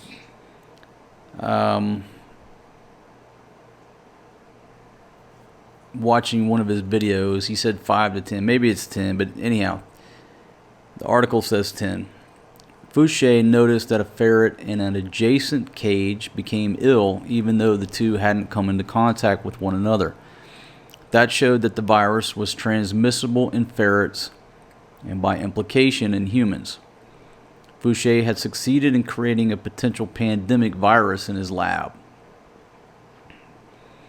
When he submitted his animal passage work to the journal Science in 2011, biosecurity officials in the Obama White House worried that the dangerous pathogen could accidentally leak from Fouché's lab, pushed for a moratorium on the research.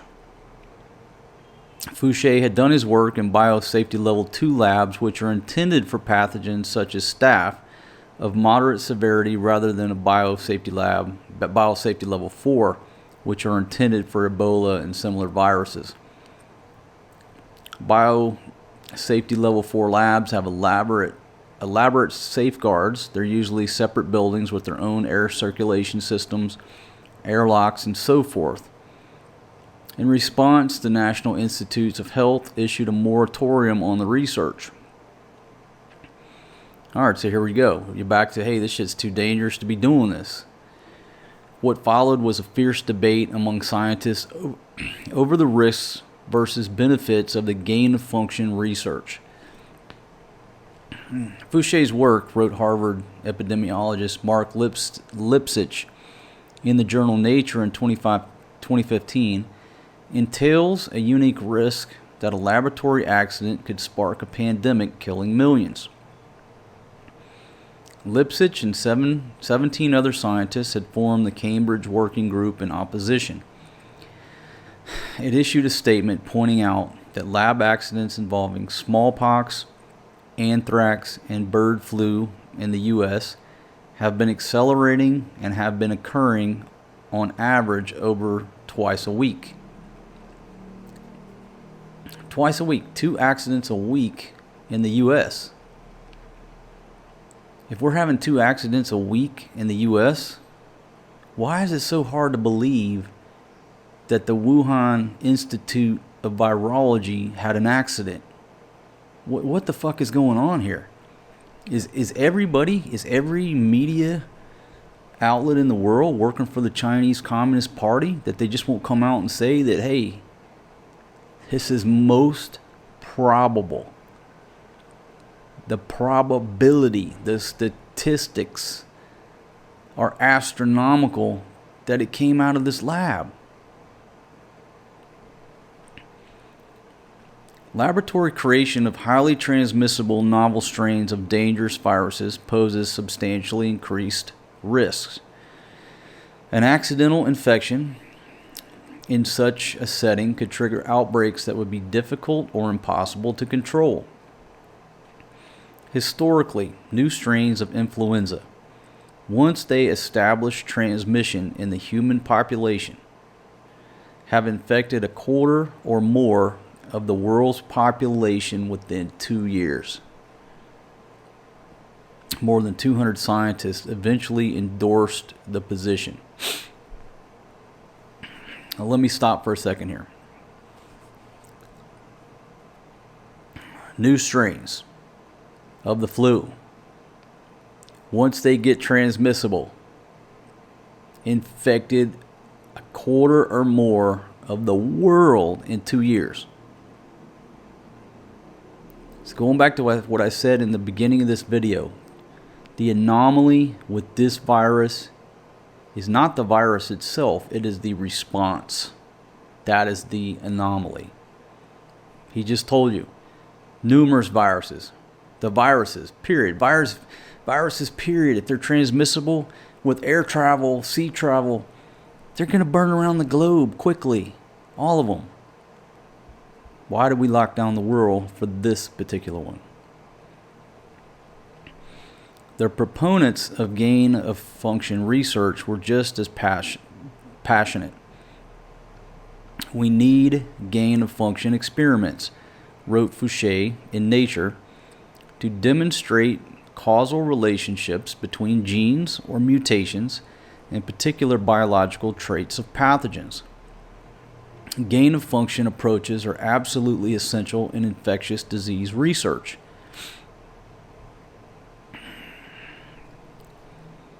The NIH eventually came down on the side of Fouché and the other proponents. It considered gain of function research worth the risk it entailed because it enables scientists to prepare antiviral medications that could be useful if and when a pandemic occurred.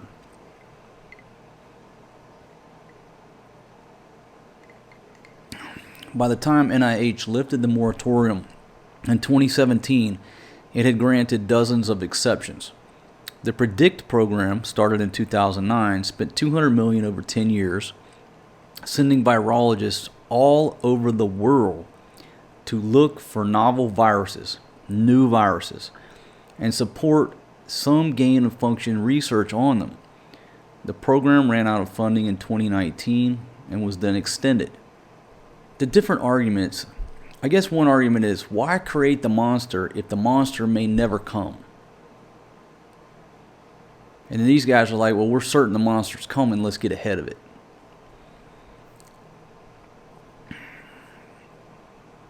If we're going to create a monster, we're going to do gain of function research. Obviously, the scientific community realizes that it's risky to create the monster. The monster could easily escape and kill us all. Why the fuck are we doing these gain of function experiments in a laboratory in the middle of a fucking huge population of humans? This goes for any fucking lab. Why are we stationing bio safety level 4 laboratories with the nastiest viruses known to man in densely populated cities? Does that make any fucking sense?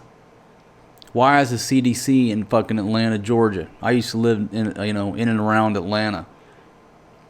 You start talking about the CDC, in a way it scares the fuck out of you. Yeah, why didn't they put that somewhere else? Why would they put a biosafety level 4 lab in China in the middle of fucking Wuhan? There are rural places in the United States. There are rural places in China. I got a great place to put a biosafety level 4 lab that's going to do gain of function shit on coronaviruses. It's called motherfucking Antarctica. It's called fucking Antarctica. I got another good place. It's called the fucking moon. Here's another one on a fucking submarine goddamn below the ocean. Shit, I'm gonna fucking roll here. How about in fucking a goddamn cavern 3 miles under the fucking earth? We have the smartest fucking brains involved in this. It's obvious. I don't know shit about fucking viruses and how to mutate them. We got the smartest motherfuckers in the world. But it's like what the old folks used to say where I'm from, is they're all educated fools. They used to say that about, people that come from Harvard and Yale, all these fucking Washington scholars and shit, educated fools. But you take a dumb country fuck like me to sit back and just look at this whole big shit with all this fucking big data and say, y'all fucking with dangerous shit in that lab right there, yeah, right? Yes, sir. Why y'all put that shit in the middle of a city? Hell, we got 300 acres out here. We'll give you an acre of land. Put that shit down there in the bottom, man, where ain't nobody catch that shit. If you put it in fucking Antarctica, you send people down there on 6-month fucking deployments. Or you put it on top of a fucking mountain somewhere. You send people there on 6-month deployments. When they come out of that fucking lab, they go to Antarctica for 6-month fucking quarantine to make sure they don't got it. See how that works? I just solved the fucking problem of anything escaping from any other motherfucking lab. There you go. Maybe not 100%, but it's a hell of a lot better option than putting the shit in the middle of fucking Wuhan. Or fucking Fort Detrick. Or putting the CDC in Atlanta. Any of these fucking labs. Get them out of the population centers. You don't fucking drop a goddamn nuclear bomb and do testing on that motherfucker in the middle of Atlanta. Or in the middle of Wuhan. No, you go out in the fucking middle of the goddamn desert where there ain't nobody. The fuck are we putting these places in population centers next to the goddamn market? It's fucking Christ.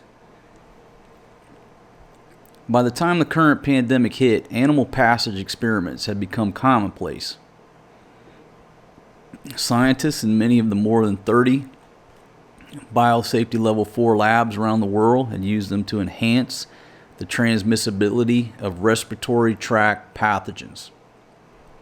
I don't know if that's an accurate number. So we're saying there's 30 labs around the world. So you figure with the secret military programs, double that, so there's probably 60. It's just a theory. Listen, that's the other side of the coin. The people who say, hey, let's don't create the dragon because the dragon might not ever come. But the people are saying, let's get ahead of the dragon in case it comes. And oh, by the way, we don't trust people over there because they may be trying to create the dragon. So it's not only not trusting, or, you know, it's not only just the fact that you're hoping that the dragon don't come from nature. You can't trust our fellow fucking humans around the world. You can't trust the fucking Chinese. People say we can't trust the Russians. Countries don't trust each other. So even if you agree in the scientific community, we're not going to do these experiments, you can't trust them. They're still going to fucking do it. So you have to do it because you can't trust whether or not they're going to do it. It's a cold war in the fucking virus and the biological warfare programs. It doesn't matter what fucking treaties say. You got to be fucking number one. It don't matter what's said on paper when a guy's got a fucking gun put to your head, right? Did the work help during the current pandemic? In a recent article in The Lancet, Colin Carlson, an expert in emerging infectious diseases at Georgetown, argued that work funded by Predict helped virologists rapidly isolate and classify the SARS-CoV-2 virus when it came out. However, the research could have been better positioned for an overall impact. Although the program found hundreds of new viruses, it's nearly impossible for scientists to assess their risk to humans. The only way to tell is to observe a human infection. I would almost say that, you know, all of this research being done at universities needs to stop. Not stop, but be moved. Is that a great idea to be, you know, not that they're running level 4 labs, but even running, you know, lower level type experiments in the middle of a campus? You know, maybe that's what needs to happen. The research needs to continue. Maybe continue, ramp up, intensify. But we need to physically isolate all these labs where it's the worst case scenario. Like if there's a breakout, everybody at that lab, you know, in Antarctica, they just die. And you fucking firebomb it to make sure it doesn't go any farther, to prevent what's happening right now. Richard Ebright, an infectious disease expert at Rutgers, put it more bluntly. The Predict program has produced no results, Absolutely no results that are of use for preventing or combating outbreaks. There's no information from that project that will contribute in any way, shape, or form to addressing the outbreak at hand. The research does not provide information that's useful for developing antiviral drugs. It does not provide information that's useful for developing vaccines. China's role. The Wuhan Institute of Virology is one of many labs to receive PREDICT funding. Xizhang Li, a virologist known as Batwoman for her group's work in collecting hundreds of coronaviruses, and her staff at the Institute explored the same bat caves that were thought to have given rise to the original SARS virus in 2002.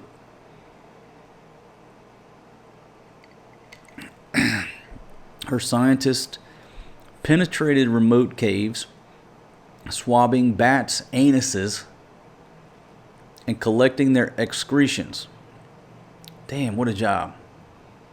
Go in this fucking cave, capture a bat, swab its asshole, scoop up its shit. When they returned to the lab, they cultured the viruses they found, determined their genomic sequences, and tried to determine how they infect cells and animals in the lab. The Institute began a program of gain-of-function research into bat coronaviruses in 2015.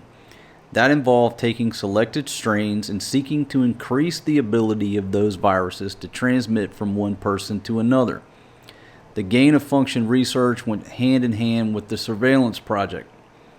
As scientists identified new classes of bat viruses that have the ability to infect human cells, that raised the question of what changes would have to arise in nature to make that virus transmissible in humans, which would pose a pandemic threat. If all this is correct, what I just read, are we not at the point where we can say at least this probably came from the Wuhan Institute of Virology instead of it probably occurred in nature? Man, people are scared of losing their grant money, I tell you.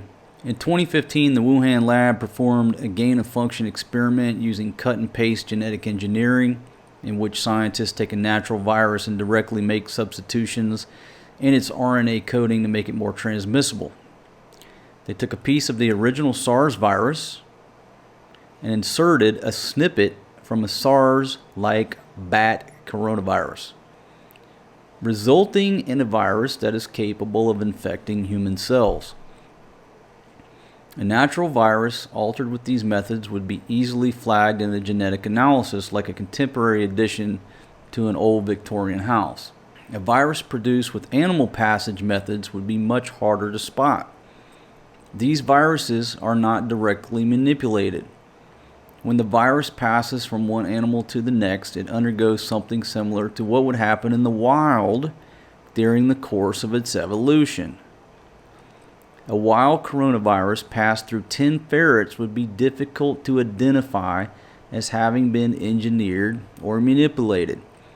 Let me stop for a minute. All these fucking scientists that are coming out since early in this thing and saying 100% it wasn't manipulated in a lab. Why? We looked at the genomic sequence and there's no... Okay.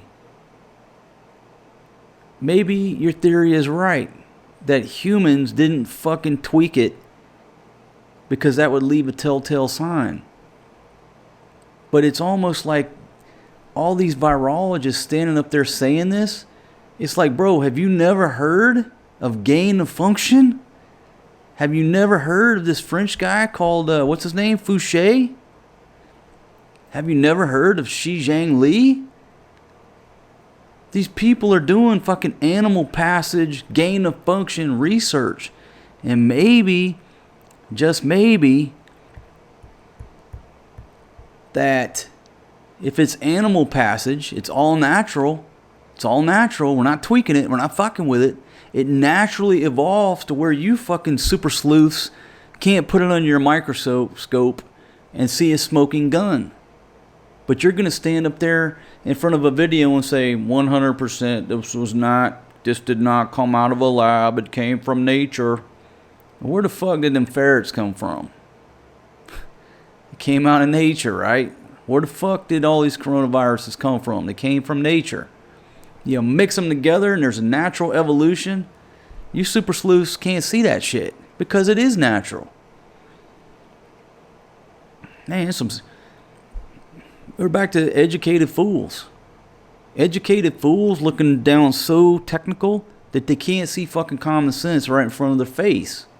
A wild coronavirus passed through 10 ferrets would be difficult to identify as having been engineered or manipulated because it would have evolved naturally. There is no published record of animal passage work on coronaviruses in the Wuhan Institute. The lab got its first biosafety level 4 lab in 2018, which is now considered a requirement for this kind of work, though some work proceeds in level 3 labs, level 3 enhanced labs.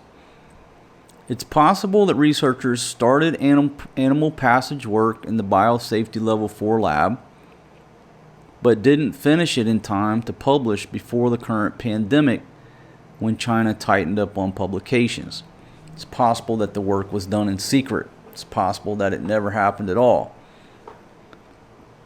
But some scientists think it's unlikely that an expensive biosafety level 4 lab would not be doing animal passage research, which by 2018 was not unusual. Look, it's the Chinese. Of course they're going to be doing secret shit that they're not going to tell you about. I think I read something about how the French was in there, kind of free reign, then they got rid of them, got them out of there. All right, to tell where the SARS-CoV-2 came from, Christian Anderson of Scripps Research and his colleagues performed a genetic analysis. They published the work, which has been widely cited, on March 17th in Nature Medicine. They focused on certain genetic features of the virus for telltale signs of manipulation. One feature was the spike of protein that the virus uses to attach so effectively to the human body's, ACE2 receptors, a molecular feature of the cells in our lungs and other organs. The spike in SARS-CoV-2, the authors conclude, differs from that of the original SARS virus in ways that suggest it was most likely the product of natural selections. In other words, natural, not manipulated in a lab. However, the paper's reasoning as to why animal passage in particular can be ruled out is not clear. In theory, it is possible that the SARS-CoV-2 acquired the mutations during adaptation to passage in cell culture. The theory that the virus mutated in mammalian hosts, such as pangolins, provides a much stronger explanation. Whether or not that includes animal passage in a lab, they don't say. Anderson didn't respond to Newsweek requests for comment. That's a long, complicated 3 paragraphs to say that, okay, they're saying it's not manipulated in a lab. They're saying the same thing everybody else said. If you put all these ferrets together and just let the virus jump from ferret to ferret, evolve naturally, that's not manipulated in a lab. There's no manipulation there. You're not fucking with that thing underneath the microscope. Putting 10 ferrets together and just watching how the virus naturally mutates, how would you know? How would there be any smoking gun looking at that virus under a microscope to say, aha? Because it is natural. So, for my mind, like, what is the difference if there's 10 ferrets over here in this field, and over 6 months period, this ferret gets the virus from hanging out in this bat cave over in the mountains, and then his neighbor ferret gets it, and then a month later he passes it to his girlfriend ferret over here, and so within 6 months you've got 10 ferrets, and by the time it gets to this 10th ferret, now it's airborne. It can spread. That's natural, right? If you take 10 of those fucking ferrets and put them in the fucking building, how does that make it any different? It's still natural. Just 1 minute they're in the rice field, 1 minute they're in the fucking building. How are you going to detect that? You can't detect that. It's natural. There's so much shit going around. just fucking big brains and no fucking small common sense to say it came out of the fucking lab in Wuhan. I don't know why the fuck they keep talking about pangolins. Maybe they did have some pangolins in there or somehow involved, but Jonathan Eisen, an evolutionary biologist at UC Davis, says that the preponderance of evidence, while not definitive, suggests that the virus came from nature, not a lab. But see, they're confusing people by saying nature, the wild, natural, the lab, stirred up, a mixture, a concoction. There's no hint that there's something unnatural, that is, genetically engineered or manipulated. But there is some wiggle room in the finding that admits the possibility that the virus was concocted in a lab via animal passage. Passaging is hard to test for. Escape from a lab is hard to test for. If Wuhan researchers collected something from the field and they were doing some experiments in the lab with it, and some person got infected and then it spread from there, that would be really hard to distinguish from having spread it in the field directly. I think the scientists are only looking at this from a scientific standpoint. They're not looking at this from a standpoint of cops trying to figure out who the suspect is and get a conviction. They're only looking at the science under the microscope. They're not looking at human nature, people violating policy. That's why when you go to court, scientists and forensic experts and all these experts, they're just one witness out of 100. But everybody's trying to listen to a virologist who is essentially a one-trick pony. He knows one thing. He knows virology. He's not a fucking investigator. I think that's what the problem is. Putting too much emphasis on listening to a person who specializes in one field. Wuhan is in the possession of a virus, RATG13, that is thought to be the most similar to SARS-CoV-2 of any known virus. The two share 96% of their genetic material.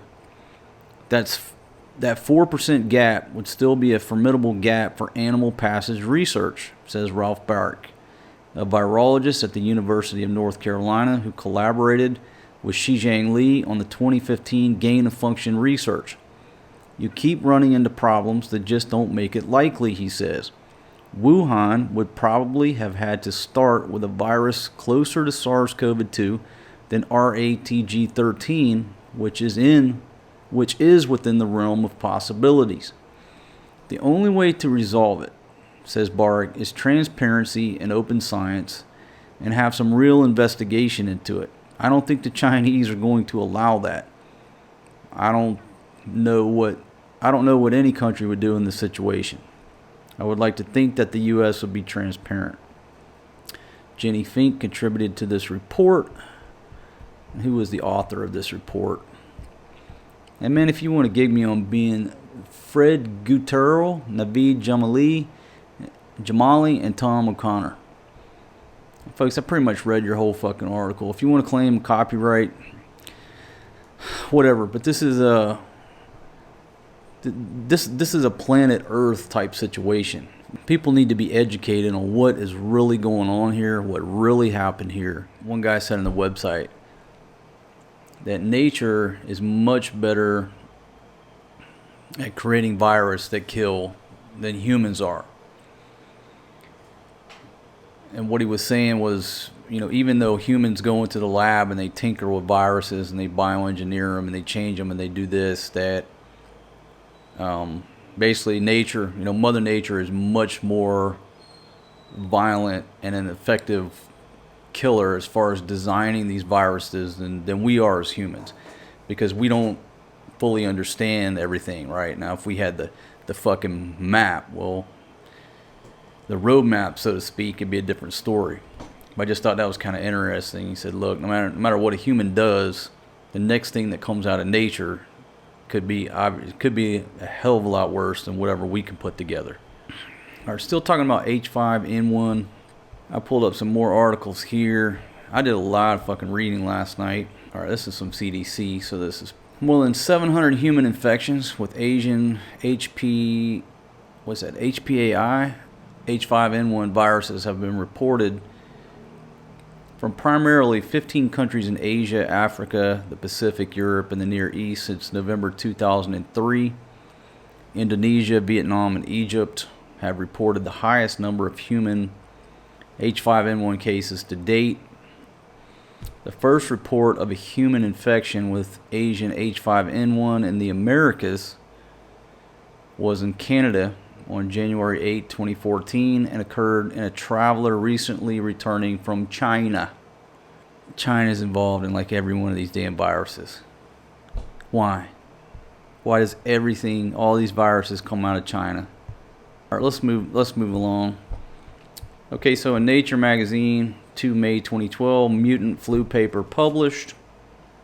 Controversial study shows how dangerous forms of avian influenza could evolve in the wild. And this one talks about another study this is a study by Yoshihiro Kawaoka at the University of Wisconsin after months of debate about how to release the findings publicly. And so basically they did another study. He found out that the hybrid virus could spread between ferrets in separate cages after acquiring just 4 mutations. They mutated H5N1's HA gene, which produces the protein that the virus uses to stick itself to host cells. They combined this gene with 7 others from a highly transmissible flu virus, the H1N1. So there's some manipulation going on in these experiments. Second mutant flu paper published on 21 June 2012. Just 5 mutations allow H5N1 to spread between ferrets. So the article that I read a while ago said 10, this says 5, and this is from Ron Fouché. All right, moving right along. U.S. Biosecurity Board revises stance on mutant flu studies, 30 March 2012. They recommended the publication. There was a big dispute over that. I'm going to play a little clip from a video in a minute where Fauci is on the board, where they're debating whether or not they release these studies. Some people say no. You know, bioterrorists may get a hold of it and have the roadmap on how to basically cause these certain viruses to go airborne. Eventually released it. I'm not sure if some of the stuff was redacted or not. Influenza A virus subtype H5N1. So this is a little bit different. It's a subtype of influenza A virus. The virus is responsible for influenza. H5N1 can infect humans, birds, pigs, seals, and horses in the wild, and has infected mice in laboratory studies. This unusual zoonotic potential represents a pandemic threat. Okay, so in 2003, 89 people in the Netherlands were confirmed to have been infected by H5N1 following an outbreak in poultry on approximately 255 farms. One death was recorded, who was a veterinarian who had been testing chickens for the virus. It says they culled all the flocks. Most people had mild symptoms, including conjunctivitis, pink eye. Antibodies were found in over half of the 500 people tested. Okay, so we got them on poultry farms, several places. Guadalajara, it was found 2013. It was found in the wet markets in Wingzhou, Zhejiang province in China, poultry farm in England. And you say, all right, well, what's so special about that? I haven't done enough research on this, but I'm going to put it out there based on a couple articles that I read. We'll just start out as sort of a base with Wikipedia. Harbin Veterinary Research Institute is a Chinese biological research institute located in Harbin, China. It is under the supervision of the Chinese Academy of Agricultural Sciences. It was created in 1948 and is the first veterinary medicine research institute in China. In 2013, the HVRI has come to the public attention due to the controversies surrounding its research on H5N1 and H1N1 viruses. In 2018, the Institute put the country's second biosafety level 4 lab and the first for large animals into operation. Now, why haven't we heard more about this Harbin Veterinary Research Institute if they have a level 4 lab? Is this fucking fake? You know what? I'm going to copy this right now and look it up on the map because I haven't been tracking on this. I mean, I've been pretty much doing a lot of drinking during this lockdown and just been kind of up on stuff sporadically. But this is the first I've heard of this place here. Okay, looks like there appears to be a place on Google Maps. 2 May 2013. Scientists create hybrid flu that can go airborne. H5N1 virus with genes from H1N1 can spread through the air between mammals. Alright, again, this is from 2013. As the world is transfixed by a new H7N9 bird flu virus spreading through China. A story reminds us that a different avian influenza H5N1 still poses a pandemic threat. A team of scientists in China has created hybrid viruses by mixing genes from H5N1 and the H1N1 strain behind the 2009 swine flu pandemic and showed that some of the hybrids can spread through the air between guinea pigs. The results are published in Science. Flu hybrids can arise naturally when two viral strains infect the same cell and exchange genes. This process, known as reassortment, produced the strains responsible for at least 3 past flu pandemics, including the one in 2009.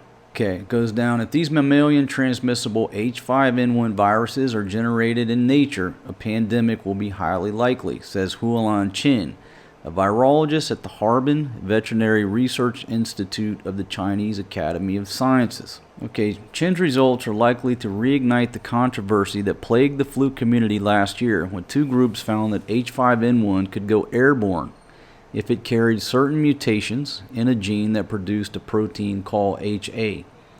I don't know how to say this, hemagglutinin. Following heated debate over biosecurity issues raised by the work, the flu community instigated a voluntary year-long moratorium on research that would produce further transmissible strains. Chin's experiments were all finished before the hiatus came into effect, but more work of this nature can be expected now that the moratorium has been lifted. I do believe such research is critical to our understanding of influenza, says Farrer, but such work anywhere in the world needs to be tightly regulated and conducted in the most secure facilities, which are registered and certified to a common international standard. Virologists have created H5N1 reassortments before. One study found that it did not produce transmissible hybrids, but in 2011, Stacy Schultz-Cherry, a virologist at St. Jude Children's Research Hospital in Memphis, showed that pandemic H1N1 becomes more virulent if it carries the HA gene from H5N1. Chin's team mixed and matched 7 gene segments from H5N1 and H1N1 in every possible combination to create 127 reassortment viruses, all with H5N1's HA gene. So they're taking the viruses and making them worse. Some of these hybrids could spread through the air between guinea pigs in adjacent cages as long as they carried either or both of 2 genes from H1N1 called PA and NS. It's unclear how the results apply to humans. Guinea pigs have bird-like receptor proteins in their upper airways in addition to mammalian ones. So reassortant viruses might bind them more easily than they would in humans. If you take antibodies from people who have been vaccinated or naturally infected, will they cross-react with these viruses? Asked Schultz-Cherry. That's an important study that would need to be done. Ironically, Chin's team is now too busy reacting to the emerging threat of a different bird flu, H7N9. Research on H5N1 will have to wait. So, this is a different lab. Nothing to do, well, I don't say nothing to do, but it's a different lab than the Wuhan Institute of Virology. Now, here's an article, independent It's called The Independent, UK. This is 2 May 2013. So what I just read you was from, well, the same day, 2 May. The title of this article, now this is coming from a news source where Nature is more scientific. Appalling irresponsibility. Senior scientists attack Chinese researchers for creating new strains of influenza virus in veterinary laboratory. Experts warn of danger that the new viral strains created by mixing bird flu virus with human influenza could escape from the laboratory to cause a global pandemic, killing millions of people. This is 2013. Senior scientists have criticized the appalling irresponsibility of researchers in China who have deliberately created new strains of influenza virus in a veterinary laboratory. They warn there is a danger that the new viral strains could escape from the laboratory to cause a global pandemic, killing millions of people. Lord May of Oxford, a former government chief scientist and past president of the Royal Society, denounced the study published today in the journal Science as doing nothing to further the understanding and prevention of flu pandemics. They claim they are doing this to help develop vaccines and such like. In fact, the real reason is that they are driven by blind ambition with no common sense whatsoever, Lord May told The Independent. The record of containment in labs like this is not reassuring. They are taking it upon themselves to create human-to-human transmission of very dangerous viruses. It's appallingly irresponsible. This controversial study is carried out by a team led by Hualan Chen, director of China's National Avian Influenza Reference Laboratory at Harbin Veterinary Research Institute. Professor Chen and her colleagues deliberately mixed the H5N1 bird flu, which is highly lethal. Remember we said H5N1, most of the people who got it were dealing with poultry farms, right? It's highly lethal, but you got to be around birds. So they mixed this shit with H1N1, which is very infectious to humans. This just don't sound like a good idea unless you're doing this shit down in fucking Antarctica. Studies demonstrated H5N1 have the potential to acquire mammalian transmissibility by reassortment with the human influenza viruses. It's difficult to say that this will happen, but since H5N1 and H1N1 are widely circulating in nature, they may have a chance to reassort. The study, which was carried out in a laboratory with the second highest security level to prevent accidental escape, resulted in 127 different viral hybrids between H5N1 and H1N1, 5 of which were able to pass by airborne transmission between laboratory guinea pigs. So these guys, well, they're using a level 3 lab according to the article. I mean, there's some discrepancy there. Were they using a level 3, level 4? It's a fabulous piece of virology by the Chinese group, and it's very impressive. But they haven't been thinking clearly about what they are doing. It's very worrying, Professor Wayne Hobson said. Okay, so increasing number of scientists have expressed concerns over this, because they're mutating the virus. But again, it talks about ferrets and Ron Fouché. 8/8 of 2018, China's first biosafety level 4 lab for large animals became operational after being accredited by the China National Accreditation Service for Conformity Assessment. Level 4 is the highest biosafety level. The lab can conduct animal testing on pathogens of all known major infectious diseases to safeguard the livestock industry and public health. Looks like she studied from 99 to 02 at the CDC, where she completed her postdoctoral research, went back to China in 02, and became a researcher at Harbin Veterinary Research Institute, director of its key laboratory of animal influenza, as well as director of the National Bird Flu Research Laboratory. So not only, I don't know why that hadn't been talked about. You're talking about the labs in Wuhan, but this lab in Harbin has been mixing and matching this shit for years too. Just see what the CDC says about H5N1, highly pathogenic Asian avian flu, influenza. Okay, so that's pretty much my articles. Now let me play a clip here, and without trying to embed the damn thing. I'm just gonna pull it up. I'll put the link down in the description. But this is the H5N1 research discussion, where they're discussing whether or not to release these papers by Fauci about the ferrets. And you got a who's who up on this panel. Dr. Fauci. Now this is was published on March 6, 2012, this video. It's from the ASM Biodefense and Emerging Diseases Research Meeting at the Omni Shoreham Hotel in Washington, D.C. of the discussion of the controversial NSAB's publication recommendations for the NIH-funded research on the transmissibility of H5N1, moderated by the chair of the National Science Advisory Board for Biosecurity, Paul Keim, PhD. You've got Michael T. Osterholm, PhD, Anthony S. Fauci. He's representing the government response to the recommendations, the director of the National Institute of Allergy and Infectious Diseases. And they've got a media there. I mean, it's a conference room full of people. It's about an hour and 9-minute video. And they're discussing the pros and cons of releasing this and other things. But one thing that I found interesting was the doctor who was sitting to the right of Fauci made a statement about another virus escaping from the lab. Now let me play it. I think the microphone will pick it up okay. This is Dr.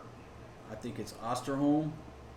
Yeah, Michael T. Osterholm. But there are legitimate concerns to make sure that we don't have a problem. 1977 H1N1 was an accidental release, no doubt about it. We don't want to see that happen again with a virus like this. What we're trying to do is come to the middle. How to do this research safely, how to do it in a way that furthers all the points that we've just talked about, and at the same time make sure that we don't create our own problems here. And that's why I think we're asking for this pause to think about this and to move forward in a positive, proactive way. He said 1977 H1N1 accidental leak from a lab. All right, so this must be what the gentleman was talking about. The 1977 to 78 Russian flu epidemic was caused by strain influenza A, USSR 9077 H1N1. It infected mostly children and young adults under 23 because a similar strain was prevalent in 1947 to 57. Most adults had substantial immunity. Because of a striking similarity in the viral RNA of the two strains, one which is unlikely to appear in nature due to antigenic drift, it was speculated that the later outbreak was due to a laboratory incident in Russia or northern China, though this was denied by scientists in those countries, obviously. Later analysis found that the re-emergent strain had been circulating for approximately 1 year before it was detected in China and Russia. The virus was included in the 1978-79 influenza vaccine. That's what the gentleman on the video was talking about. So here we go, another pandemic suspected to be caused by a lab release. Back to talking about accidents. The CDC inspection findings reveal more about Fort Detrick research suspension. The CDC shut down the U.S. Army's biolab, Fort Detrick, U.S. AMRID, U.S. Army Medical Research Institute of Infectious Diseases. I don't think there were any huge violations, but like something about they propped open a door to the autoclave room. That's against SOP. It's against protocol. And then their waste decontamination system had to be moved to a chemical treatment after the previous system was damaged. It will be going back to a thermal decontamination system. The way I read that, they're burning the waste. That thing got damaged, so they started treating it by chemicals. Folks, this is the premier lab. They have incidents. They have problems. That article I just read you, it's on military.com. That's from November of 2019. This shit happens all the time. Now this one here is from the Baltimore Sun. This is from '04. Researcher in isolation appears healthy despite possible Ebola exposure. Prick of a needle, the slip of a scalpel, routine accidents in any hospital or medical lab. I talked about that in one of my previous videos on getting a needle stuck when I was a paramedic. In a Fort Detrick isolation unit known as the Slammer, a young virologist is in the 10th day of a watch for symptoms of Ebola, a highly contagious disease in which headache and fever can swiftly progress to uncontrollable bleeding and death. It's the 5th time the Slammer has been occupied since 1985. That's '04. The researcher grazed her hand with a needle February 11th while testing treatments on Ebola-infected mice. Officials at the U.S. Army Medical Research Institute of Infectious Diseases sent her home overnight to pack her things. The disease is not transmissible in the first day after exposure, and then checked her into the patient isolation suite for a stay of up to 30 days. Now, was that real smart to let this chick go home to pack her things when she had been affected with Ebola? I hope they sent her home under armed guard. What if she broke bad and said, fuck it, I'm not going to the Slammer, I'm going to Mexico? That's got to be wrong. That's got to be wrong reporting. If you're the commander of that unit and allowed her, even under guard, to go home to pack her fucking panties and a bra, she just got I hope that's not true. That's asinine. I don't give a fuck if it's not transmissible in the first day. You don't know that. What the viruses do, they mutate, they change. The suite on the Army post, 2 hospital-style rooms and a treatment area, is called the Slammer for both its jail-like status and for the noise made by the doors that seal it off from the outside world. Air passes in and out of the suite through filters fine enough to catch virus particles, and a disinfecting shower prevents visitors from carrying germs outside.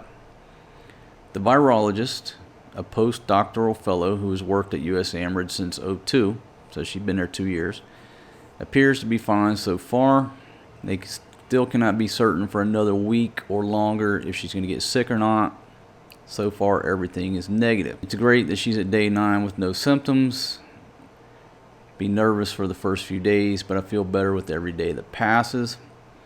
Cooped up in the Slammer, the virologist has a computer, television, and VCR to pass the time.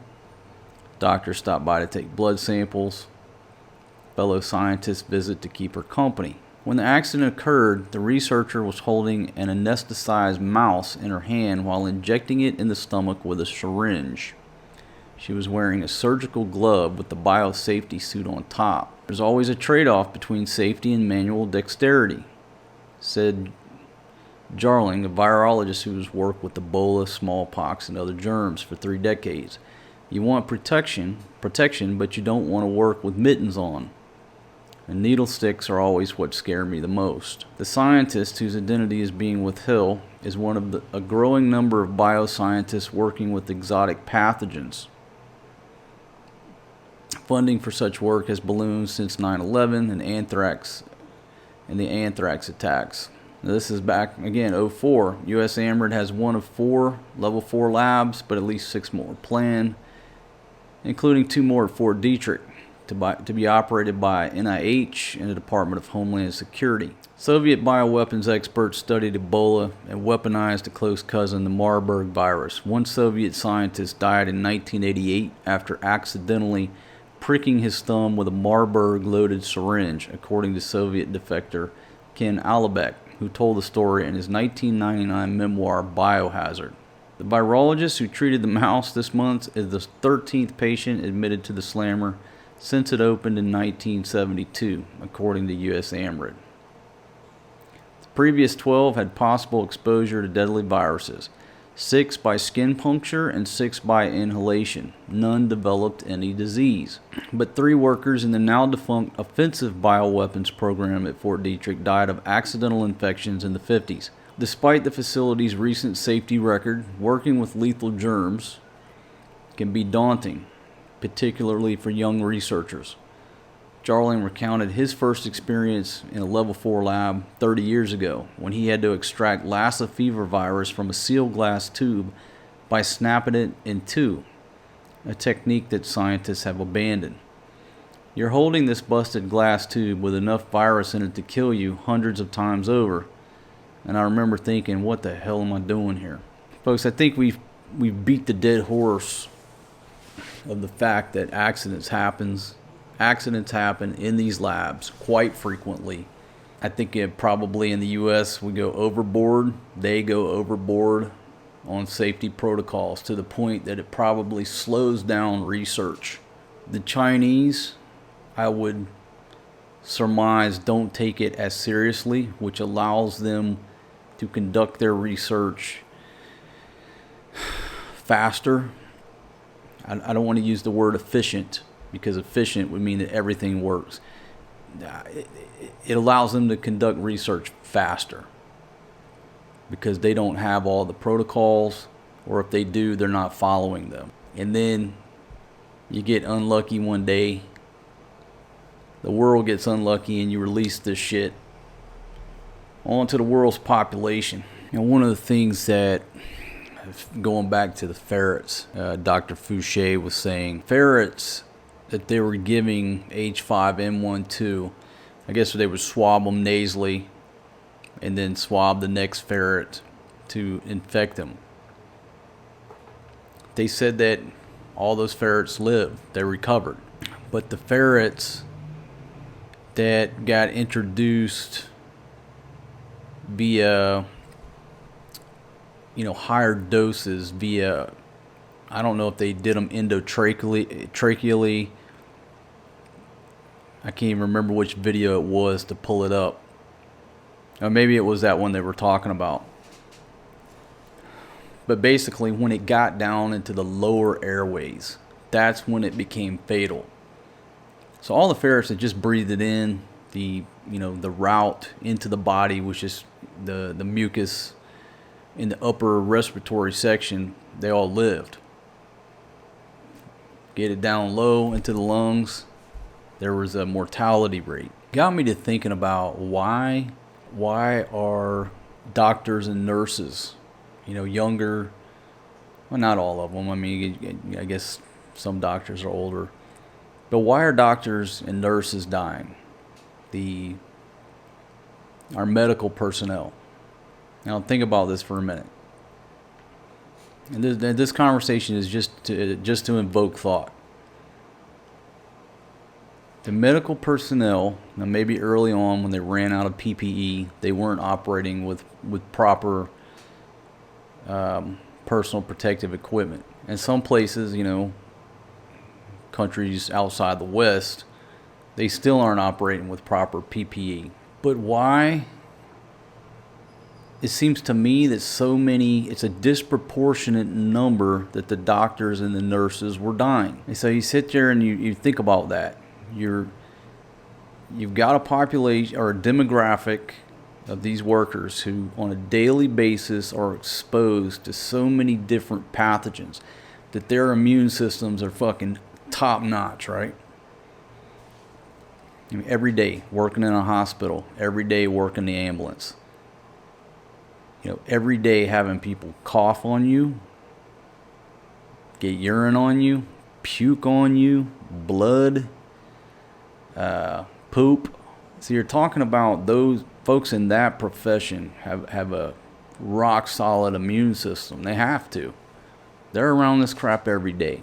So why would it take out doctors and nurses? You would think that they would just brush that shit off like everybody else. Unless the guy's, 70, 75 years old. Let's talk about masks. In this roller coaster ride, early on, well, wear a mask. Then they said, I don't need to wear a mask. Wear a mask. Now it's fucking law, you got to wear a mask. Number one, the mask ain't gonna save you. Ain't nobody wearing any type of proper mask. They just got a damn t-shirt over their face. So now that it seems like everybody is so afraid that they're going to work and wearing a mask the entire shift. Now think about what your body does, right? Your body, sweats to get rid of toxins through your urination, through bowel movements, through exhalation.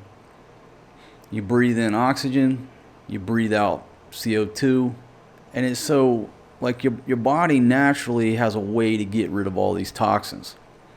And so here you go sticking a mask on your face. And every time you exhale, it's like this thing is a filter for all of the toxins, the gases that your body says bad. CO2 is bad. Get this out of my body. CO2 is bad. CO2, enough of it will kill you, right? That's a gas chamber. So by wearing this mask, it almost seems like every time you exhale, that's a filter.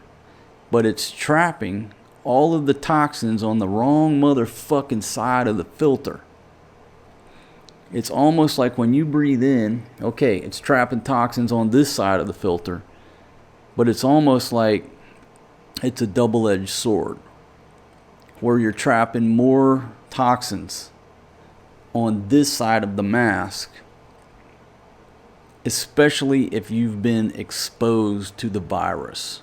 So say, your dentist, he wears a mask in every procedure, then he takes it off. But he's not in that room with you every day when you're infected with SARS-CoV-2. You're healthy, he's healthy.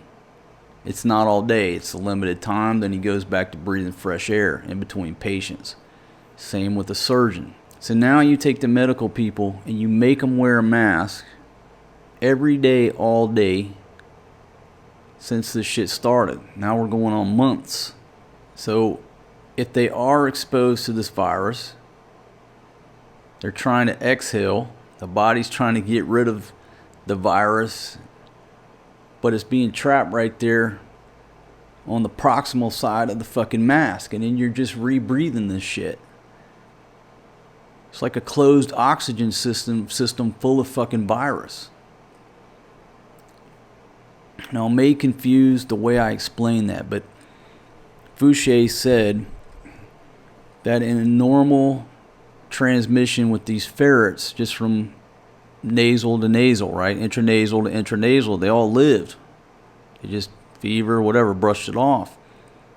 When they introduced it in deeper concentrations into the lower part of the airways, that's when there were fatalities. So I think the mask is a factor. And number two, it's the concentration. You go inside a hospital, you've got a closed air, you got an air conditioning system. Now some of these infectious disease wards or rooms, whatever, they've got their own airflow. But you're in a closed space with the virus. So every day the doctors and the nurses are going into these facilities around these patients, and they're getting fucking bolused by the amount of the virus in the air, constantly coming in contact with patients in a closed environment, wearing a fucking mask. So you breathe in, if the virus is aerosol, it gets trapped right here. If it gets trapped. You're in this building, at some point you take your mask off, at some point you touch something, you're exposed to this shit. Now it's on this side of the mask. It's like combination, I think is what's killing them. I think you could set up a fucking tent. You set up a tent, roll up the sides of that motherfucker. Don't have no goddamn walls. Open air tent. Put the fucking hospital beds, 20 feet apart in a goddamn GP 100 large or GP large, whatever the hell the nomenclature is, I forget. And put the doctors and the nurses in there, not wearing fucking masks all day. Get the masks off of them. Yeah, gloves is always a great idea. Wearing gloves, you know what it also does? It reminds you not to touch your face. Wearing gloves, get the masks off the doctors. If you're going to put a mask on anybody, you put a mask on the patient. But with the fucking open air, the open air environment where the air is going to dilute the concentration of that virus to where it just can't build up and gang up on your lungs and become fatal. It's like if you first time exposed to it, you're going to be like those ferrets that got it intranasal. You're going to get your small dose, your body's going to react, build up the antibodies, you shake it off. But you're wearing that fucking mask all day. That, number one, it's moist as hell. If you've been exposed, you're exhaling that virus, and you're in a closed fucking room. I don't care how the airflow goes. The minute you step out of that ward, you're still in the closed room. The virus is still floating around. I think that's why the doctors and the nurses were going down over this. I think it's the wrong approach. Open air, don't wear a mask all day. Obviously wear gloves, and I think the air conditioning is a problem as well. There's no bodies in the streets here. The numbers are real low. Why? It's fucking hot here. Everything is open air. The virus don't have a chance. But in an air-conditioned hospital, perfect conditions, right? For this particular virus. Now, heat may exacerbate some bacteria, but I'm not talking about how to solve that. I'm trying to talk about how do we solve the deaths of the doctors and the nurses, the healthcare providers who are around this every day. And I just imagine this. If the hospital, like if somebody in a room, okay, say you're in a room, right? And somebody lets go of a tear gas canister. The concentration there is going to just fucking wipe you out, right? What if they let loose of a tear gas canister and you're standing in the middle of a big ass tent with no sides, with a fucking big tall roof? You're going to stand there and look at it. If the wind's blowing that way, you just step over on this side. It can't get enough concentration to even fucking affect you. Not like being in a closed fucking room where it's going to goddamn suffocate you. We need to start looking at things like that. I would volunteer in an open air tent, no aircon, with no fears. I think I've already had this shit back in January. But if not, I wouldn't have any fear. I would go in there, treat patients, assist, do whatever they need me to do. If I caught it, I'd just say, you know what, I'm going to shake this shit off. But stepping into a closed hospital, wearing a mask all day, no thank you. For me, that's not the conditions I want to work under. There needs to be some changes dealing with the patients that have this particular disease.